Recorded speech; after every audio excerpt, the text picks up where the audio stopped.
Check 1 2. Check 1 2 3. Check 1 2. Check check 1 2. Check.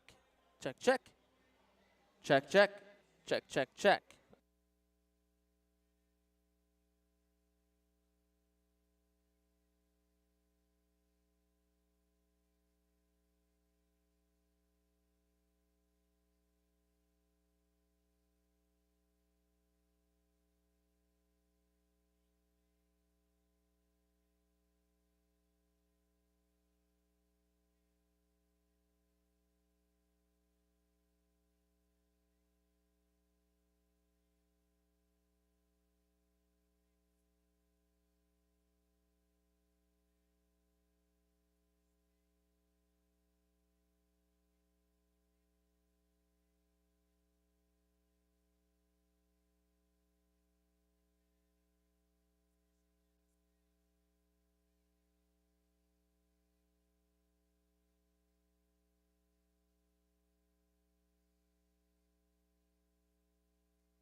Schumann. Representing Burke's Oral Surgery and Dental Implants, we have Liam Brown and Ziafria Rivera.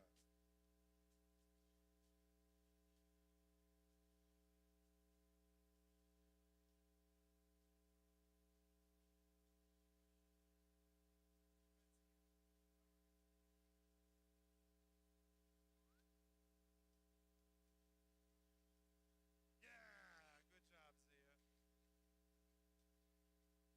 Part of Schuylkill Valley Night, representing Crick's Garage, we have Todd Crick. Part of our Customers Bank Dugout Suite outing, Executive Vice President of Finance and HR at Mail Shark, Mary Beth Lemon.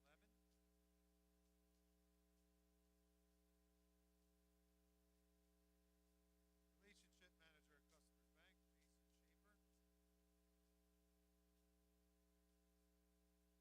And the sons of Mike Gallagher, who's the Relationship Manager at Customers Bank. First we have Niall Gallagher, then we have Gavin Gallagher. How about a round of applause for all tonight's ceremonial first pitches? Thanks again to tonight's sponsor, Baseball Town Charity.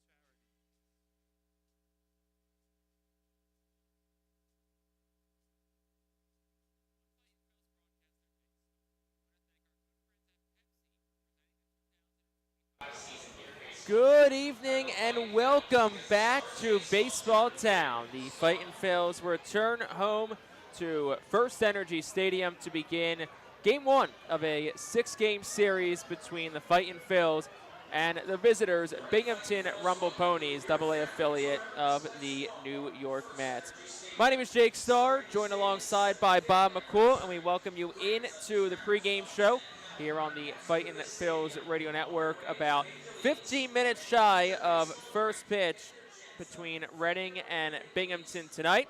And game was delayed a little bit, originally a 6:45 first pitch. Now we're looking at about a 7 o'clock, so not too bad. We got a nice rainbow also in right field, just going into the Redner's Event Center, so that was a nice surprise as we looked up. But Reading enters tonight 3-6 on the season, Binghamton 3-4 overall.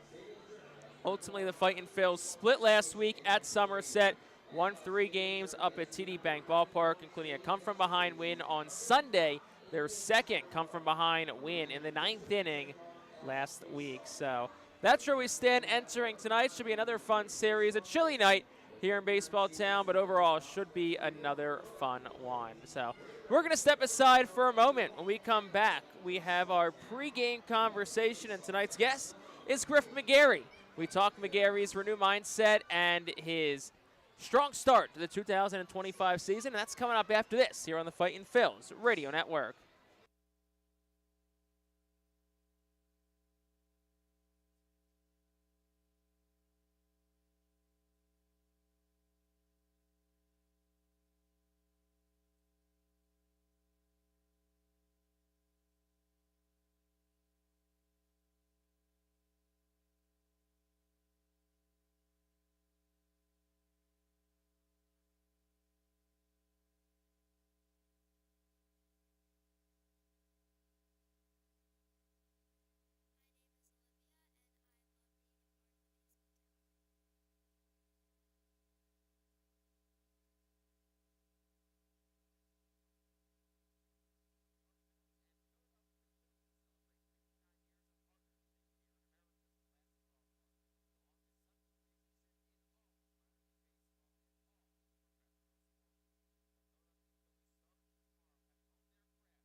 Closing in on first pitch from America's Classic Ballpark in game number 1 between the Fightin Phils and the Rumble Ponies. Moises Chasse. Gene Cabrera pitches tomorrow night. Moises Chasse completes his warm-up tosses in the Fightin's bullpen in left field, and the same can be said about Jonathan Pintaro, the starting pitcher for Binghamton tonight, also firing his final warm-up tosses as we get ready for night on what was a nice spring day, but some storms rolled through and it has turned into a rather brisk April night. And once again, my name is Jake Starr. I welcome in the second member of our team, Bob McCool. Bob, it was a rough start here in Baseball Town, 0-3 a couple weekends ago against Portland. But hey, you go on the road, you take a split. They always say, especially with the 6-game format, you win series at home, you split on the road. That's what Reading did. Now you have a chance to come in here off a win Sunday to hopefully gain some momentum. That's exactly where this situation exists right now for the Fightin Phils, which is they didn't play premium baseball by any stretch of the imagination on the road trip to Somerset. But to Jake's point, at the end, you finish at 3-3, and that's really what you're looking to do. It's the 0-3 start here with the games against Portland that kind of make you look in a little bit of a worse situation. But it's offense right now. That's the story for the Fightin Phils. They are not hitting. They put 8 runs up in the series finale, and that changes a little bit of the dynamic because going into that game, they were below the 200 mark as a team hitting. The good news is they take on a team now for the next 6 games in Binghamton that's in a very similar, if not worse, situation than they are, because it's been a rough start for the Rumble Ponies in terms of putting runs across the plate as well. So as Moises Chasse and Jonathan Pintaro make their way in, let's take a look at our starting lineups as we roll on our pregame show tonight. We'll start with the visiting Rumble Ponies. Jet Williams leads off at shortstop. Francisco Alvarez, the Mets catcher, making a big league rehab appearance tonight, bats second and catches. Nick Morabito bats third in center field. Ryan Clifford bats cleanup at first base. Kevin Prada is fifth to DH. Nick LaRusso bats sixth at third base. Alex Ramirez seventh in right field. Travis Swaggerty eighth in left field. Yohani Hernandez is ninth. He plays second base. And Jonathan Pintaro is the pitcher tonight for Binghamton. For the Fightin Phils, led by third-year skipper Al Patrique, it's Trent Farquhar who leads off at second base. Ada Miller bats second, plays shortstop. Leandro Pineda is third in right field.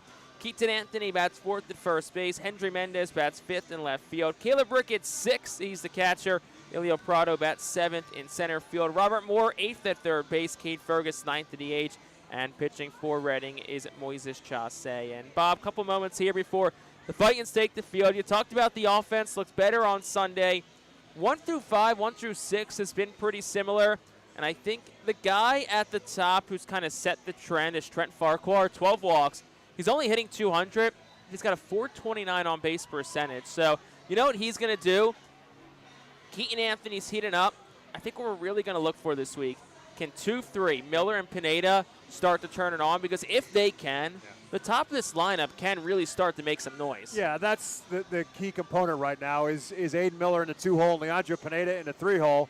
Both coming off rough series and off to a very, very slow start. And so you get to that point in the time in the beginning of the season where you say, it's early. And then early, to make it sound like Yogi Berra, early becomes late quick. Because now all of a sudden you start to think about it when it starts to turn into the first couple weeks of the season. So back here at home, and obviously the weather hasn't been all that helpful in terms of getting off to a hot start with the sticks. So if those two can pick up the pace, that'll certainly help the offensive cause for the Fightin Phils. Because as you said, once you get through 4, 5, and 6, that part of the lineup has been relatively productive. So the Fightin Phils have taken the field, led by Moises Chasse. It's time for the national anthem here at America's Classic Ballpark, and that'll do it for our pregame show tonight. We'll step aside for a moment. When we come back, Bob McCool's got your play-by-play of the start of this game, and that's coming up right after this here on the Fightin Phils Radio Network.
And a good evening, everyone, and welcome to FirstEnergy Stadium as the Reading Fightin Phils get set to start a 6-game homestand, and they take on the Binghamton Rumble Ponies, the AA affiliate of the New York Mets. Alongside Jake Starr, my name is Bob McCool.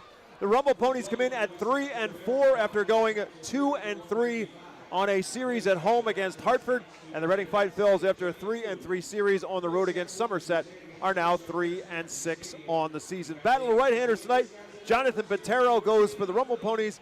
Moises Chasse for the Fightin Phils. We'll talk about those two in depth in a few minutes, but first, let's take a look at the starting lineup for the Rumble Ponies. Jet Williams, one of the top prospects in the Met organization, will lead off and play shortstop. Francisco Alvarez for the New York Mets on a rehab assignment for the Mets, the starting catcher for the Mets in the postseason a year ago, will bat in the 2 spot and be behind the plate for Binghamton tonight. Nick Morabito is batting third, and in center field, Ryan Clifford, the cleanup hitter, bats fourth. Kevin Parada is a designated hitter, batting fifth. Nick LaRusso bats sixth. He's at third base. Alex Ramirez in right field bats seventh. Travis Swaggerty bats eighth in left field. Yanni Hernandez bats ninth and is at second base. And again, that lineup facing a right-hander for the Fightin Phils, 21-year-old Moises Chasse. Chasse has made 1 start so far this year. That came on April the 9th, so 6 days ago at Somerset. No decision, 2 innings, a hit and a run. It was earned. No home runs allowed, 3 strikeouts, 4 walks.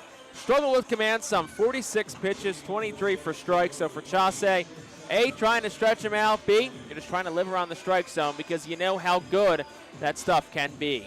6'1", 215-pound right-hander. Of course, acquired from the Baltimore Orioles organization, along with Seth Johnson, who is right now in Lehigh Valley with the Iron Pigs in a late-season trade for the Phillies, which the Phils traded left-handed reliever Gregory Soto to Baltimore.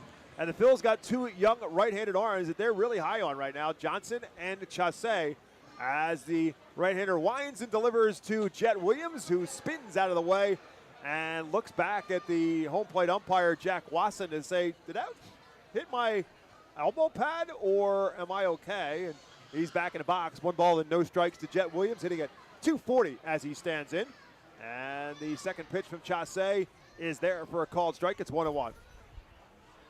Williams, the number 2 prospect in the Mets organization, drafted first overall by the Mets in 2022 out of Rockwell Heath High School in Dallas, Texas. Lifts this one foul and towards the first base dugout. Keaton Anthony will give it chase, and it lands just in the top step of the new look dugouts here at FirstEnergy Stadium and out of play. And it's 1 ball and 2 strikes to Jet Williams. It's been an adventure in the wild forecast weather-wise for today. We had a storm that blew through here in Berks County a little after 4 o'clock and another one just after 6 o'clock. And so the first pitch of tonight's game delayed by about 15 minutes. And we are underway. It's 1 ball and 2 strikes as Chasse winds and delivers. That pitch just misses outside with a fastball, and it's 2-2. Yeah, I think the storms that blew through, it knocked the temperature down. Real feel-wise, I think at least 20 degrees. It felt like low 60s all day. Storms came through. We're feeling real feels, upper 30s. There's a swing and a miss at the off-speed pitch. Jet Williams comes up empty, and that is 1 down here in the first. Game time temperature officially is at 50 degrees, but as Jake said, feels a whole lot worse than that. Temperature, wind mile per hour is at 10, and that's a whole lot worse than that. Wind gusts have been the big story. Gusts at around 30 miles an hour. Our game time temperature presented by All Temp Enterprises. As Francisco Alvarez steps to the plate and takes the first pitch from Chasse up and in for ball 1. Again, Alvarez on a injury rehab from the New York Mets. Has not yet played a game during the regular season for the Mets. As he slow roller towards short. Aiden Miller has it on a couple hops. Throw off the bag. Keaton Anthony gets off the bag, and still plenty of time to make the play at first. And Alvarez is retired on a ground out to short for out number 2 here in the first. Don't think Alvarez was in any particular hurry to get to first base. Yeah, he's working his way back. He was with St. Lucie previously. Placed on the 10 the IL March 27th with a hamate fracture, underwent left hamate fracture April the 10th. So all things considered, just coming back a little over a month from when that injury occurred. Nick Morabito now will bat, and the first pitch from Chase is there for a called strike. Chase quickly right back with his 0-1 pitch, and that's in the dirt. It's 1-1. Rest of the defense, Hendry Mendez is in left field for the Fightins. Elio Prado is in center. Leandro Pineda in right. Keaton Anthony at first. Trent Farquhar at second, as we've already talked about. Aiden Miller's at short. Robert Moore is at third, and Caleb Ricketts behind the plate. 1 ball and 1 strike from Chase. That's way outside, ball 2. Chase saw Binghamton once last year. Came back in late August. 4.2 innings, 1 hit, 2 runs, struck out 10 in less than 5 frames. Comes back with his 2-1 pitch to Nick Morabito, who started and stopped. They'll appeal and say he did not go around. So the count is 3 balls and a strike. Jack Wasson behind the plate calling the balls and strikes. Trevor Patience is at first base. Avian Fry is at third base in our 3-man Eastern League umpiring crew. 3 balls and 1 strike to Nick Morabito. Swing and a miss, strike 2, and that quickly the count is full. Chase right now considered the number 5 prospect in the Phillies organization. The Phils have loved what they have seen from him since making that trade with the Orioles at the end of July.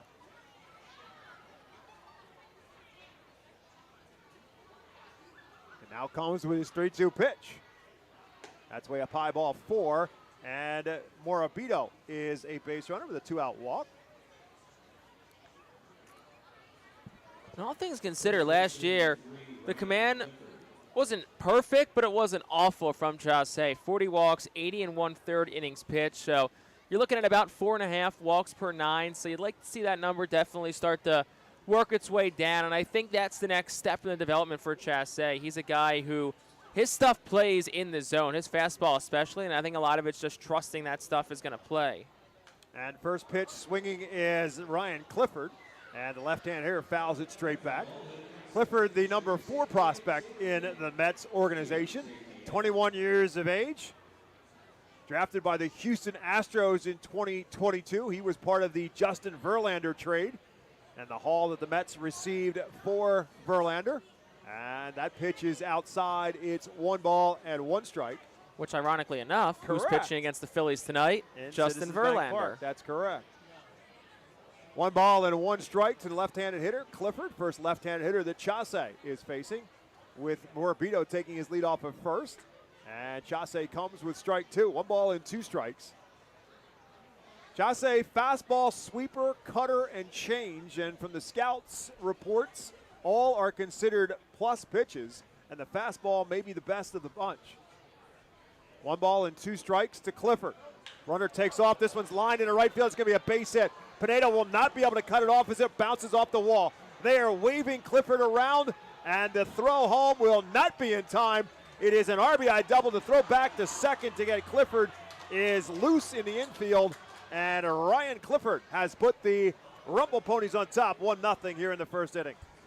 Yeah, not sure if it was a straight steal or if Reed Brignac had the hit and run on, but if it was a hit and run, executed to absolute perfection as Morabito got second. Clifford barreled one up, 108 off the bat. He got an off-speed pitch that just got way too much of the fat in the middle of the plate, and he just lines it down the line. So I don't know if they're getting him throwing out regardless, but him getting the early jump, you know, if he doesn't get that jump, he might be on third right now. So like I said, regardless, great time to go hit and run if that was the call. Second double this season for Ryan Clifford, his second RBI of the year as well. He's at second base now with 2 outs, and Kevin Prada now will bat for the Rumble Ponies.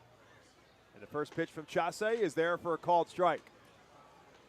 Prada also a one-time first-round draft pick of the Mets, drafted in 2022 as the number 11 pick overall out of Georgia Tech, but has never really found any kind of consistency in the minor leagues. Spent last season with the Rumble Ponies, hit just .214 in 114 games. This one hit straight away to center field. Back goes Prado, back to the warning track, and he'll make the catch before the fence for out number 2.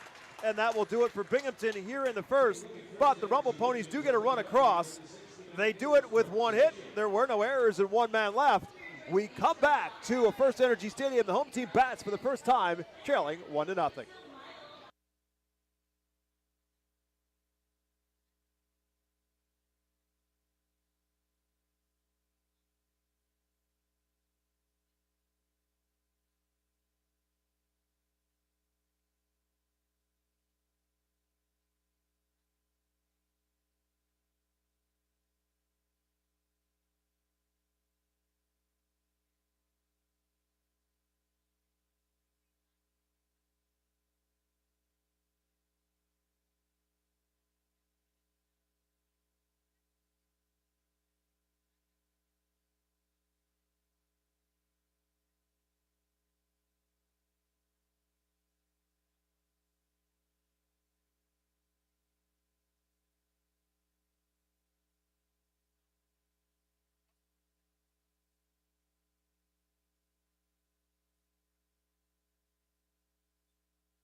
Here's tonight's Fightin' Phil's starting lineup presented by Golden Oaks Landscaping. Trent Farquhar leads off and will play at second base. Aiden Miller bats in the 2-hole. He's at shortstop tonight.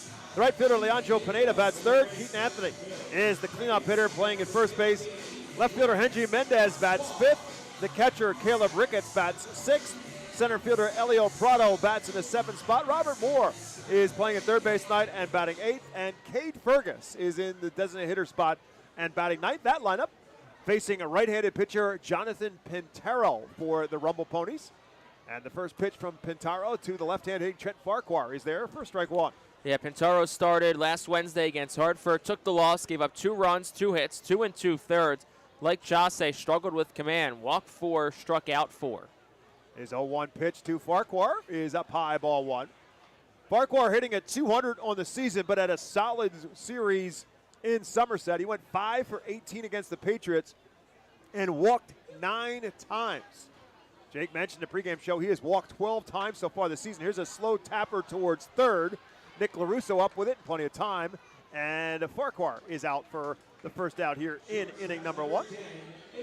Yeah, Farquhar entered tonight a league-high 12 walks. He's also stolen 5 bases. I mean, the bat's going to come, obviously, but the fact that he's still getting on base at much of a clip as he is, positive development. And also for that to be your leadoff hitter, you'll love to see that. And here is Aiden Miller, who has struggled to get this season started. 103 is the batting average. Has just 1 extra base hit. It was a solo home run, and that came in the opening series against Portland. And the first pitch to Aiden Miller is there for a called strike. Miller just 1 for 20 on the road trip, and the 0-1 pitch is there for a called strike 2. And that's what we saw a lot of with Aiden Miller in that opening series against Portland. A lot of no balls and 2 strikes, 1 ball and 2 strike counts. 0-2 pitch, way outside, ball 1. But I think what you give Miller credit for at just 20 years old, the mindset hasn't changed. And I think that's probably why nobody presses the panic button, because if you remember, going back to Jersey Shore last year, he started slow and then really heated up his last month. Swing and a miss, strike 3 as he is down on a high fastball. Aiden Miller comes up empty for out number 2. And that'll bring Leandro Pineda to the plate. Pineda also off to a struggling start, hitting 0-88 as he stands in. Like Aiden Miller, also 1 for 20 on the road trip against Somerset. Left-handed hitter, swings at the first pitch and fouls it out of play. The defense behind Pintero. Travis Swaggerty is at left field. Nick Morabito is in center. Alex Ramirez is in right. Ryan Clifford is at first. Yanni Hernandez at second. Jet Williams is at short. Nick LaRusso is at third. And again, Francisco Alvarez is behind the plate. The 0-1 pitch to Pineda is up and in, ball 1. 1 ball and 1 strike. Pineda did manage to drive in 3 runs in that series, despite his 1 for 20 with a bat in his hand. And Pintero's 1-1 pitch. Swing and a miss. Went chasing for a pitch low in the strike zone. It's 1-2. All 3 of those RBI came on sac flies, which, when you're struggling at the plate, can you still find ways to do things to be productive? Can you move runners? Can you hit sac flies? Can you get a bunt down? Can you walk? Little things like that. 1 ball and 2 strikes. And this pitch is up high. Alvarez tries to frame it, but does not get the call. It's 2-2. Defense plays Pineda to pull in the infield, pretty much straight away in the outfield. Swaggerty, the left fielder, cheating a little bit the other way as this one's tapped foul and down the first baseline. The manager, Al Padrique, coaching at third base. Michael Jones is his bench coach and first base coach.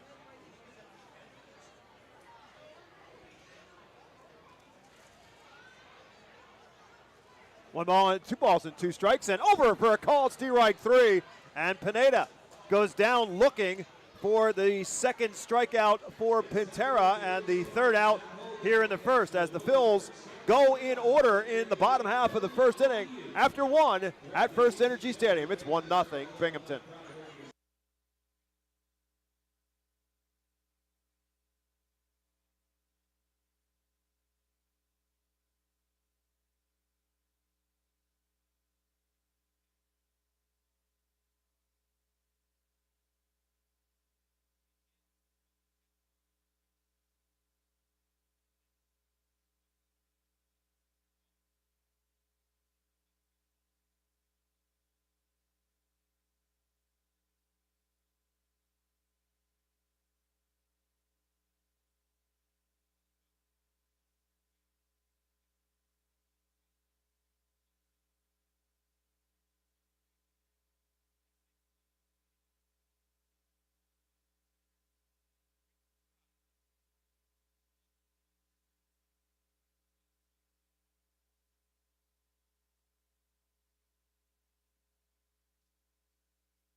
International Fireworks is the official sponsor of the Art Phil's fireworks shows during the 2025 season. Head to their store at 242 Sycamore Road in Douglasville or visit fireworksrus.com. Speaking of fireworks and us, we'll have some for you. First fireworks show of the season will follow Saturday night's game here at FirstEnergy Stadium as the Fightin Phils and the Binghamton Rumble Ponies will run right through Sunday, Easter Sunday, and a special start time of 1:15 on Sunday afternoon for Easter. And a great giveaway as well for the kids. Hot dog jerseys for the kids on Sunday. And, of course, as always on Sunday, fans get to run the bases after the game is over with. Nick LaRusso leading off for the Rumble Ponies here in the second inning and takes the first pitch from Moises Chasse up and away, ball one. LaRusso hitting at .263 on the season. 4 doubles, a home run, and 5 RBIs. One of the few players in this game with much in the extra base hit category. And again, both these two teams have struggled to score and to hit. Chasse misses up high to LaRusso, 2-0. Quickly comes right back with his 2-0 pitch. And that one's right there for a strike. Comes to the off-speed pitch to get the first pitch over. Rumble Ponies in 9 games so far have scored 22, and now with their first inning run, 23 runs on the season. This one is way outside. It's 3-1. On the flip side, the Fightins through 9 games on the year. I shortchanged Binghamton. They've actually played 7 games on the year. They're 3-4. The Fightins have played 9. They've scored all of 35 runs. So Binghamton's averaging around 3 runs a game. Fightins are averaging around 4. 3-1 pitch from Chasse is up high, ball 4. So Chasse surrenders his second walk. The first one came around to score the game's only run. Russo, a leadoff base runner for Alex Ramirez. And that's going to be the thing with Chasse, is just make sure he's not overthrowing, because most of his misses tonight have been up in the zone. So just want to make sure that everything's staying settled. You're not trying to do too much if you're Chasse. Good sized lead for LaRusso off of first base, and the pitch to Ramirez is a bit outside for a ball. Was not an issue in the limited starts for Chasse after his promotion here at Reading. He had 4 starts with the Fightins last year. 19 2/3 innings, he had 35 strikeouts and just 7 walks. That one's up high again, and now Caleb Ricketts is going to call timeout. He's going to go out and talk to his young right-hander. So as we mentioned in the first start, in 2 innings he walked 4. He's already walked 2 here, and he quickly falls behind Alex Ramirez, 2-0. So Ricketts with a quick visit. Try to settle his pitcher back in.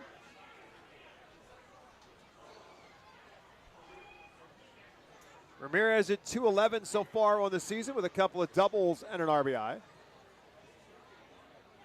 Swing and a miss there, and it's 2 balls and a strike. Ramirez last season with the Rumble Ponies hit .210 with 5 home runs and 46 RBIs. And that pitch is just a bit high. It's 3-1.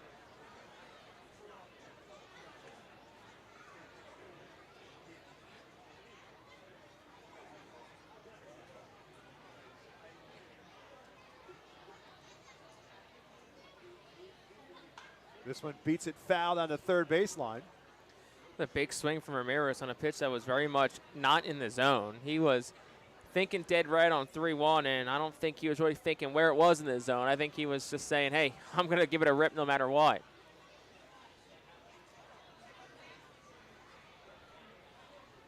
Three-two pitch, and it swings a hearty swing again and fouls this one straight back, and the count remains 3 balls and 2 strikes. Yeah, same thing, Bob. It's just everything's up, and I don't know if that's a case of overthrowing. You're opening up too soon. Maybe there's a conversation to be had mechanically, or just try and settle him down. Back with his 3-2 pitch here. Swing and a miss at the off-speed pitch. Strike 3, and a big strikeout there. Out number 1 for the Rumble Ponies here in the second. Yeah, that was a big one. I mean, it was a changeup up in the zone, but Ramirez pretty much showed, hey, I'm thinking dead red the entire way. So they took advantage of that. And I know a lot of times pitchers, when they're struggling, missing up, they'll go to that off-speed pitch, because when you're missing up and you aim that way, it's going to break back into the zone. So you can kind of use that to help you out a little bit.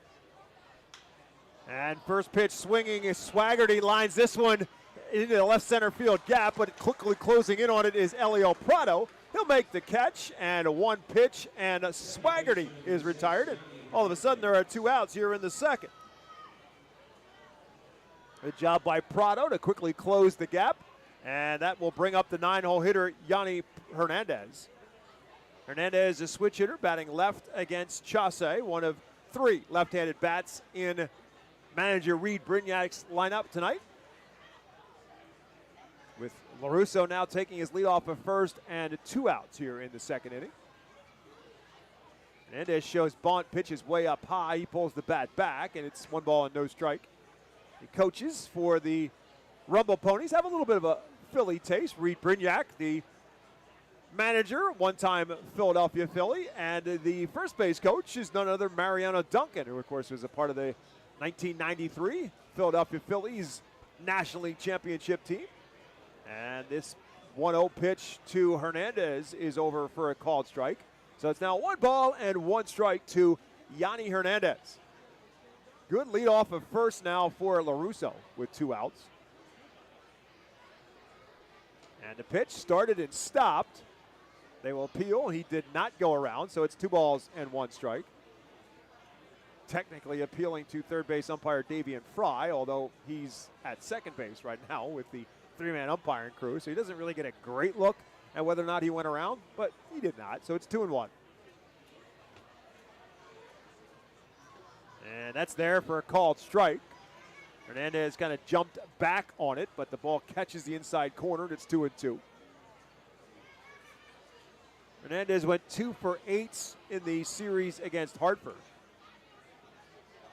Bunched up with some doubleheaders fighting rain in that series, and that one's outside. It's 3-2. I believe 4 of the 5 games that were played were all parts of doubleheaders between Hartford and Binghamton.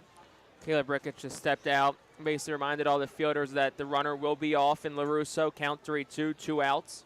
Brings Keaton Anthony off the bag at first with a 3-2 count. He takes off, and the pitch is lifted foul and out of play, drifting over the third base dugout.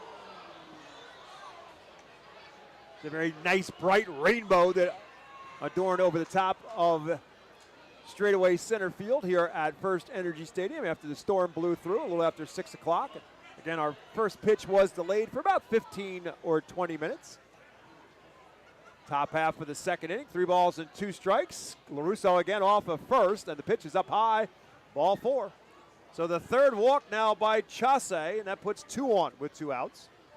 That'll flip the lineup card over back to Jet Williams, who did strike out to lead off the first, but 2 walks, 1 of the leadoff variety, 1 of the 2-out variety. 2-out walk is what hurt Chase back in the first, so got to hope he's able to get Williams here and that walk does not come back to bite him. Already 3 tonight. He did strike out Jet Williams the first time he batted. And this one, a slow tapper down the third base side and well out of play. Williams was the number 14 overall selection in the 2022 draft. Scouts think he'll hit for average, not so much in power. He's only 5'7" and 175 pounds. Excellent speed. And they, right now as a shortstop, thinking that's where his future potentially lies. Of course, with Francisco Lindor in New York, that's not going to happen anytime soon. 0-1 pitch is on the outside corner for a called strike 2. And Chase now 1 strike away from getting out any further damage here in the top of the second inning. 2 on, 2 out.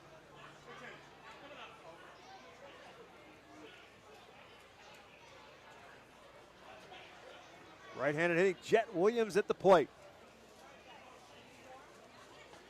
Over for a called strike 3, and Chase ends up getting out of any damage with his 3rd strikeout of the night.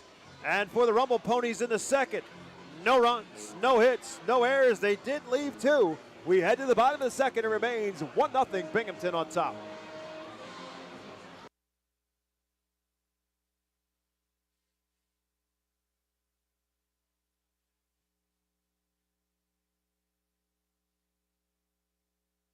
and gentlemen, please welcome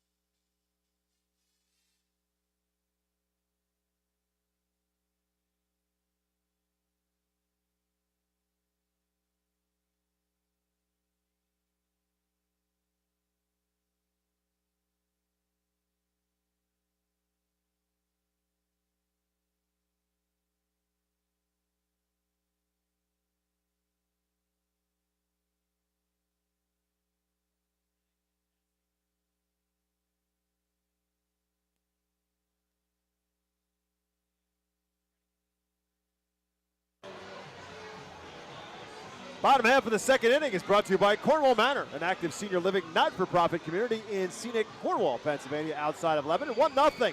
Romo Ponies on top as the Fightin Phils will send Keaton Anthony, Henry Mendez, and Caleb Ricketts to the plate here in the second. That is 4, 5, and 6 after the Phils were retired in order in the bottom half of the first inning. Update in Citizens Bank Park. As we mentioned, Justin Verlander getting the start tonight for the Giants. 2-0 Philadelphia Phillies on top. Jesus Luzardo, so far so good for the Phils in yet another start. This is his third start, pitching a shutout as the Phillies are at the plate with a 2-0 advantage. Keaton Anthony had a good series in Somerset. We went 6 for 21. 4 doubles in that series and a home run and 5 RBIs. He comes to the plate here, hitting at 265.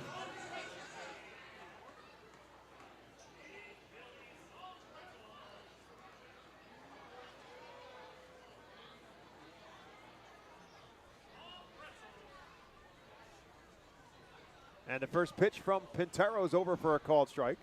Anthony, 6'2", 210, 23 years of age. 0-1 pitch from Pintero. Lifts this one into right field and deep. Ramirez back to the track, and has enough room right in front of the fence for out number 1. Yeah, that one carried a lot more than it looked like initially. At first, it looked like a flare off the bat, but the flag is blowing out towards right field, so you get it up in that jet stream, you let it blow, and of course right now the flag really starts to pick up. It's probably what Anthony's thinking, but got a good barrel on it. So that will bring Henry Mendez to the plate, and the left-hand hitter takes one for a ball outside. Mendez also with a good series in Somerset. He too was 6 for 21. Hitting at 300 as he stands in. He's also worked 5 walks so far on the year. And this pitch is a bit low. It's 2-0. Mendez just 21 years of age and will not turn 22 until after the season. 2-0 pitch to the left-hand hitter. Swing and fouls that one off his foot. It's 2-1. Mendez acquired with his teammate Robert Moore before last season in the trade that sent Oliver Dunn to the Milwaukee Brewers. Mendez right now the number 24 prospect in the Philadelphia Phillies organization. 2-1 pitch. That's up high, ball 3. And we saw that in the Portland series, and Mendez has a pretty good eye for a young hitter. Defense plays him around the pull in the infield, pretty much straight away in the outfield. As that one's over for a called strike 2, the count is full. And we did see that Mendez will go the other way with some base hits as he'll call time in a full count. Pintero, a 27-year-old right-hander. It's a pretty good story as well. Pitched at Division II Shorter University. 3-2 pitch coming from him. It's way inside, ball 4. And inside, ball 4. And so Henry Mendez is the Phils' first base runner of the night. Good plate appearance by Henry Mendez. And yeah, Pintero, 27 years old, but he ranks amongst the Mets' top 30 prospects, which is rare for a guy of his age. Obviously, a lot of people are high on him. He played independent ball in the Frontier League for a couple of years before signing with the Mets, but it seems like New York's pretty excited about him. That will bring Caleb Ricketts to the plate, and Ricketts takes the first pitch from Pintero over for a called strike. Yeah, he was playing independent baseball up until the last summer. The Mets signed him in June of 2024 from an independent team in Montana. 0-1 pitch is away, ball 1. He made 7 starts with Brooklyn last year, 7 more with Binghamton, and then 1 final start in AAA at Syracuse. And as Jake said, impressed the Mets enough and the scouts enough that they have him considered one of their top 30 prospects in the organization. 1-1 pitch is out off the glove of Alvarez. Mendez thought about taking off and does not. And so the count is 2-1 now to Caleb Ricketts.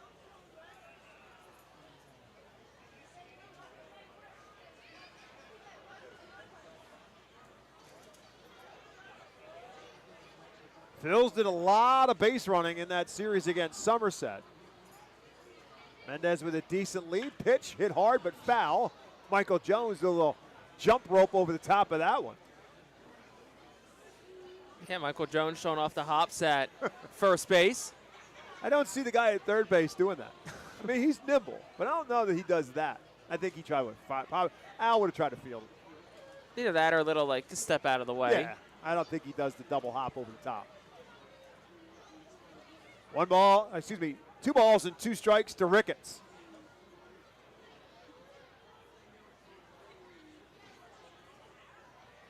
This one lifted into right field. Back goes Ramirez.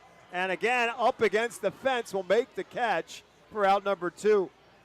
So the Phils doing as Jake said, trying to get the ball up in the air on the pull side with those left-handed hitters, but just not quite enough on that one. And there are 2 outs. Yeah, I mean, another one that didn't look like it was hit hard, but you get it up in the air tonight and it's going to travel.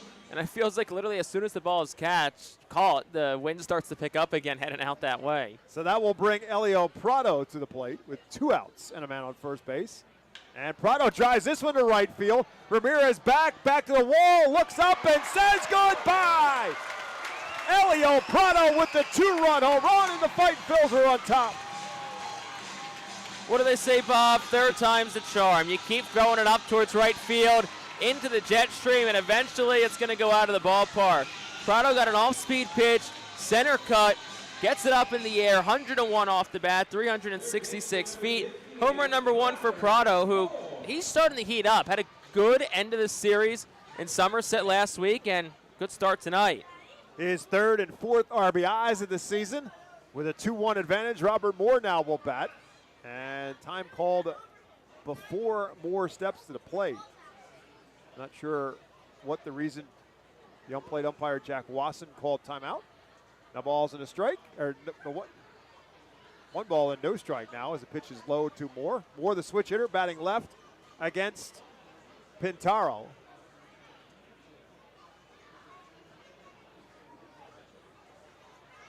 And that pitch is on the outside corner for a strike 1. Not that this should be the mindset, but Moore's another guy that if he can just get it in the air to right, barrel it up, and hit it a long way. Wind is shifting a bit more. It's still towards right, a little bit towards right center. 1 ball, 1 strike. Pitch is up high. It's 2-1. Moore did show some pop last year. Has played a little bit more of a different style so far in what we've seen of him in this season. Does not have an extra base hit as of yet. As he takes this one up high, it's 3-1. He was 2 for 7 on the road trip, hitting at .308 as he stands in.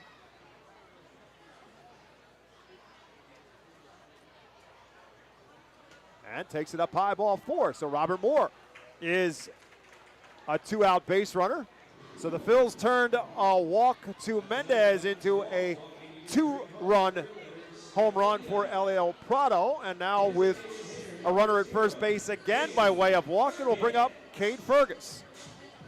Like Chase last week, Pintaro also struggled a bit with command. 4 walks, 4 strikeouts, and 2 2/3. So already a couple walks in this inning. Fightin's hitters doing a good job staying patient.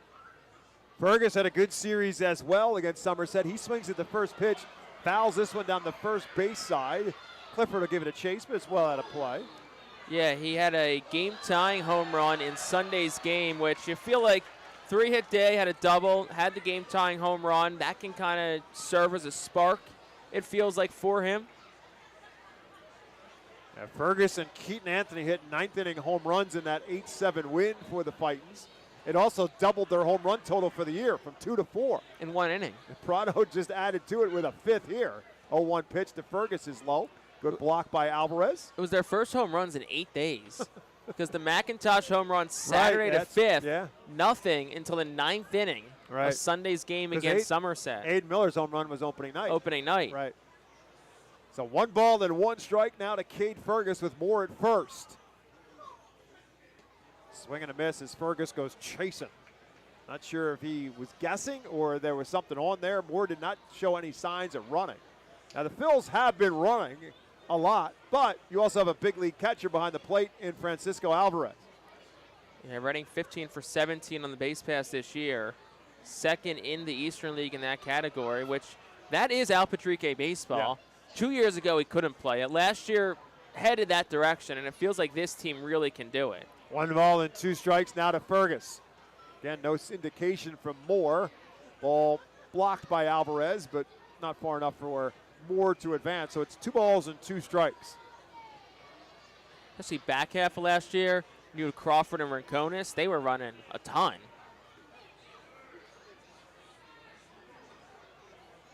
Right-handed hitting Cade Fergus, 2-2 pitch, swing and a miss, strike 3. Fergus goes chasing, and that will do it for the Phils here in the second inning. But for the Fightins in the second, 2 runs. They do it on 1 hit, the big home run from Elio Prado. There was 1 man left on base. We are through 2, and it's the Fightins 2, Binghamton 1.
Moises Chasse back out to work the top half of the third inning, now on top by a 2-1 score.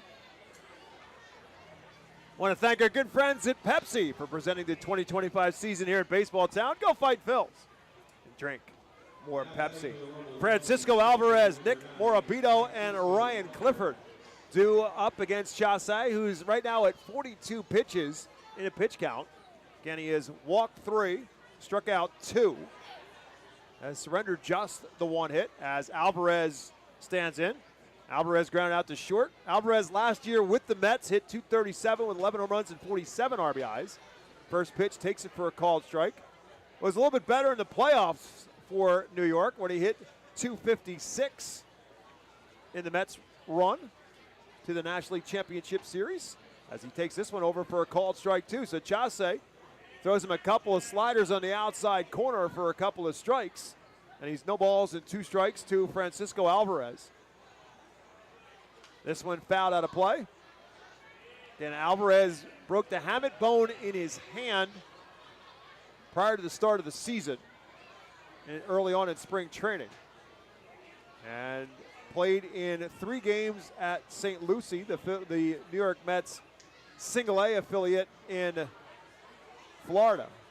Was just 1 for 10. 0-2 pitch is low for a ball. It's 1-2.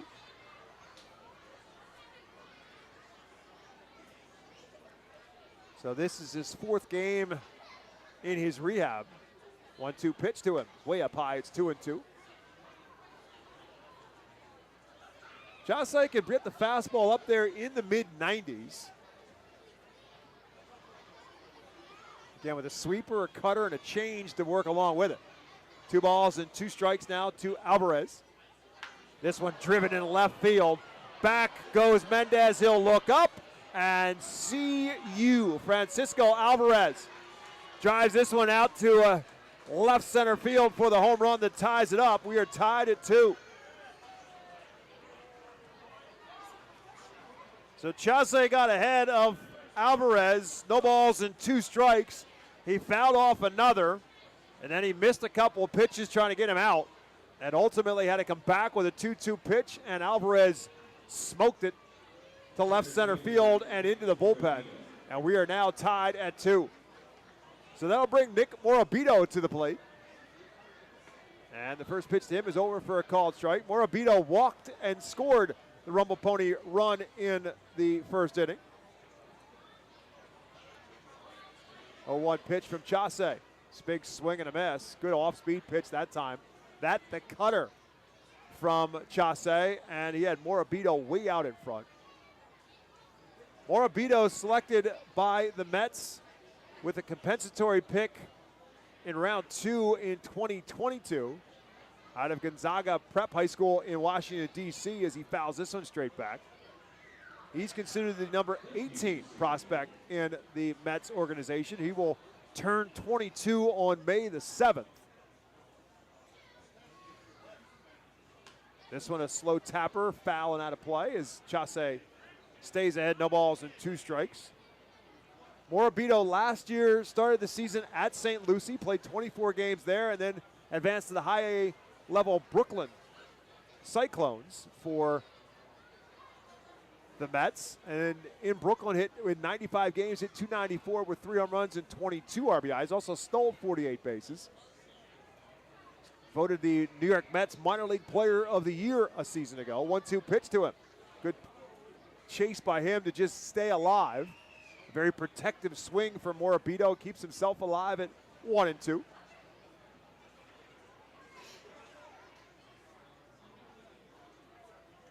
Morabito 5 for 18 in the 5-game series against Hartford. 1-2 pitch to him. It's fouled out of play again. It's still 1 ball and 2 strikes.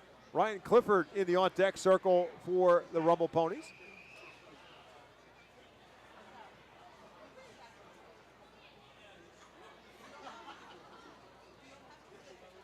Swing and a miss, strike 3. Good off-speed pitch that time. The changeup from Chase has Morabito chasing. Strikeout number 4 for Moises Chase is out number 1 here in the 3rd. And with that, Al Padrique is making the walk to the mound, and that appears to be it for Moises Chase. 56th pitch of the night is a strikeout to Ryan Clifford. And with that, Al Padrique has made the Alvernia University call to the bullpen. We'll find out who's coming in when we come back after this.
So the Alvernia University Golden Wolves call the bullpen has been made, and it's right-hander Nelson Alvarez who will come on for the Fightin' Phils. Nelson Alvarez in for the Fightin' Phils, the righty who was acquired by the Rays in early August of last year.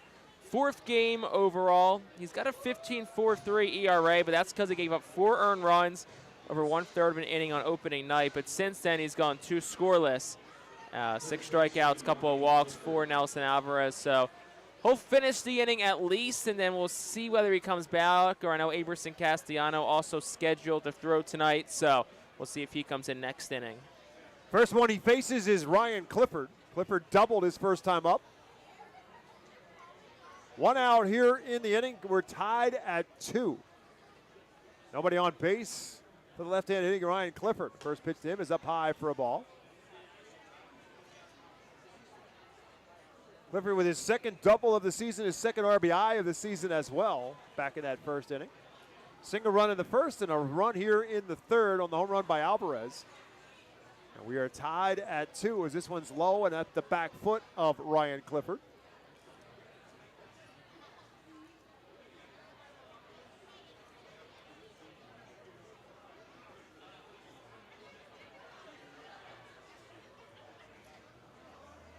Two-0 pitch. Way up high again as Alvarez misses on 3 straight coming out of the bullpen. So Chase walked 3 in his 2 1/3 innings, struck out 4, gave up the 2 hits and the 2 runs. And that one is just a bit outside, I suppose, or maybe a bit low, and it's ball 4. Looks like the home plate umpire, Jack Wasson, is going to say it was a bit low. If that's, yeah, I mean, it was 50-50 call right there, and he goes with ball 4. So leadoff walk issued by Alvarez. See if you can get a ground ball here from Kevin Parada and try and flip 2. Parada flew out to straightaway center field his first time up. And the first pitch to him is up high, ball 1, excuse me. 5 straight now out of the strike zone from Alvarez. The Giants, by the way, have tied it up in Citizens Bank Park as the Phillies come to the plate in the bottom of the 4th, tied 2-2. 1-0 pitch, slow roller to third and foul.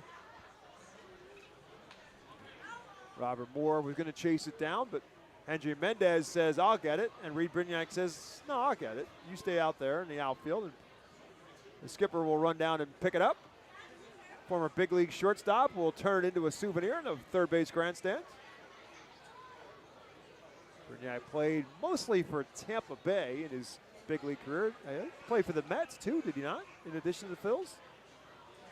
1 ball and 1 strike to Kevin Parada. Curveball and a good one from Alvarez is a called strike. He locked up Parada, who was not expecting a 1-1 breaking ball. Played for the Yankees a little bit in 2013. Never played at least in the big leagues for the Mets. That may be what I'm thinking. He played for the Yankees and not the Mets. 1 ball, 2 strikes now to Parada. Swing and a miss, and a breaking ball had him chasing. Strike 3, and that is out number 2 here in the 3rd. Brignac played 37 games for the Phillies in 2014 when he was 28 years old. Originally drafted by the Rays in 2004 out of high school, made his big league debut in 2008. Nick LaRusso now at the plate for the Rumble Ponies. He takes the first pitch from Alvarez outside for a ball. So runner at first and 2 outs now here in the 2nd. Nelson Alvarez coming on in replacement of Moises Chase. 1-0 pitch. Again, way outside. It's 2-0. Alvarez blowing on that hand, that pitching hand, trying to keep it warm, keep the feeling in it for whatever pitch he wants to throw here at 2-0. Runner started and stopped at first base. The throw down behind him is not in time as he dives back in safely. It's like pitch was a strike, so you'll take that if you're Nelson Alvarez. So it is 2 balls and a strike now to LaRusso. LaRusso walked his first time up facing Chase. Alvarez's 2-1 pitch to him. Takes, and that's over for a called strike 2, so it's 2-2 now.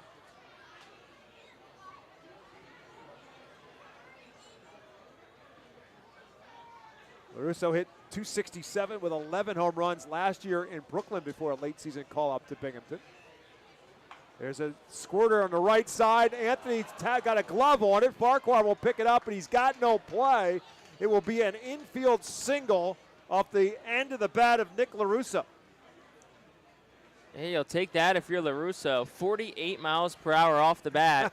Just got You drove faster than that to get here. the ever end. I don't know what the speed limit is, so I don't want to comment one way or the other. That's a good but point. the Good ever safe end bet. of the bat, and sometimes it's better to be lucky or good, and you'll take that there. Even if Anthony fielded backhanded, I still don't think there's any play. That's a tough play. As Alex Ramirez now will bat with 2 on and 2 out. And the first pitch to him is over for a called strike. Ramirez, a strikeout victim his first time up. And Anthony, as Jake has said before in our broadcast, is as good as you're going to get with the glove in his hand as a first baseman. Again, if he fields it, it's a race to the bag, and I don't know that he would have been able to get there. A 1 pitch. It's on the outside corner, and Ramirez is quickly in the hole. No balls and 2 strikes. With a guy like Keaton Anthony, too, if he can't get it, it must really be a tough play because he's the best of the best when it comes to first base defense. So no balls and 2 strikes now to Alex Ramirez. Swing and a miss, strike three, and that will do it for the Rumble Ponies in the third. But they do get a run. They do it on the one hit. It was the home run by Alvarez. They leave two, and we are through 2.5, and it's tied at 2.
Bottom half of the third inning is brought to you by Sports Culleton PC. You can expect reliable and experienced attorneys who are committed to getting you justice after a serious personal injury. Call Sports Culleton today at 1-800-JUSTICE.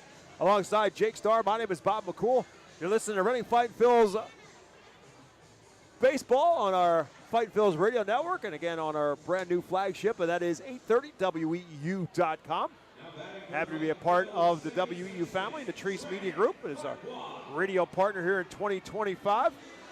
As the Fightin' Phils in a 2-2 tie with the Binghamton Rumble Ponies, as Ready comes to the plate here in the bottom half of the third inning. They will have the top of the order, and Trent Farquhar, Aiden Miller, and Leandro Pineda due up. Farquhar grounded out his first time up. And before the left-hand hitter can see a pitch from Pintero calls time. And the pitch is just a bit outside, ball one. Second time through the order, so let's see how these at-bats adjust against Pintaro. Must have been some sort of miscommunication because one pitch and Francisco Alvarez is already out to talk with his catcher, Pintaro. I'm not sure exactly. Pintaro called time beforehand. I don't know if maybe some dust blew up on him or exactly what happened, but just as he was ready to pitch, he stopped. But the pitch clock kept running. So maybe time was not actually called. He just stepped away and then delivered the pitch right before the pitch clock expired. So if that had anything to do with Alvarez, or if, as Jake said, it was just a cross-up between the two, and obviously they haven't worked together before. 1-0 pitch is on the inside corner, strike one. Farquhar, one of 5 lefties in Al Padrique's batting order tonight, including the switch-hitting Robert Moore. 1-1 pitch. Beats this one foul at the plate.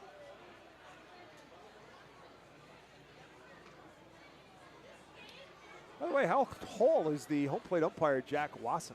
He's got to be 6'3". Well, let's see. Alvarez, how tall is Alvarez? Alvarez is listed at 5'10". And he's a lot taller than Alvarez. Yes. And he's a lot taller than Farquhar. 1 ball, 2 strikes is fouled out of play. Now, Farquhar's 5'7", so that's not a stretch. But he might be the tallest home plate umpire we've had. I don't remember anybody quite that. I mean, I would say he's not a giant, but he's long and lean behind the plate. 1 ball and 2 strikes. Up high, it's 2-2. I think it was Pete Talkington a couple of years ago. He was pretty tall, but I don't think he was as tall as Jack Wasson.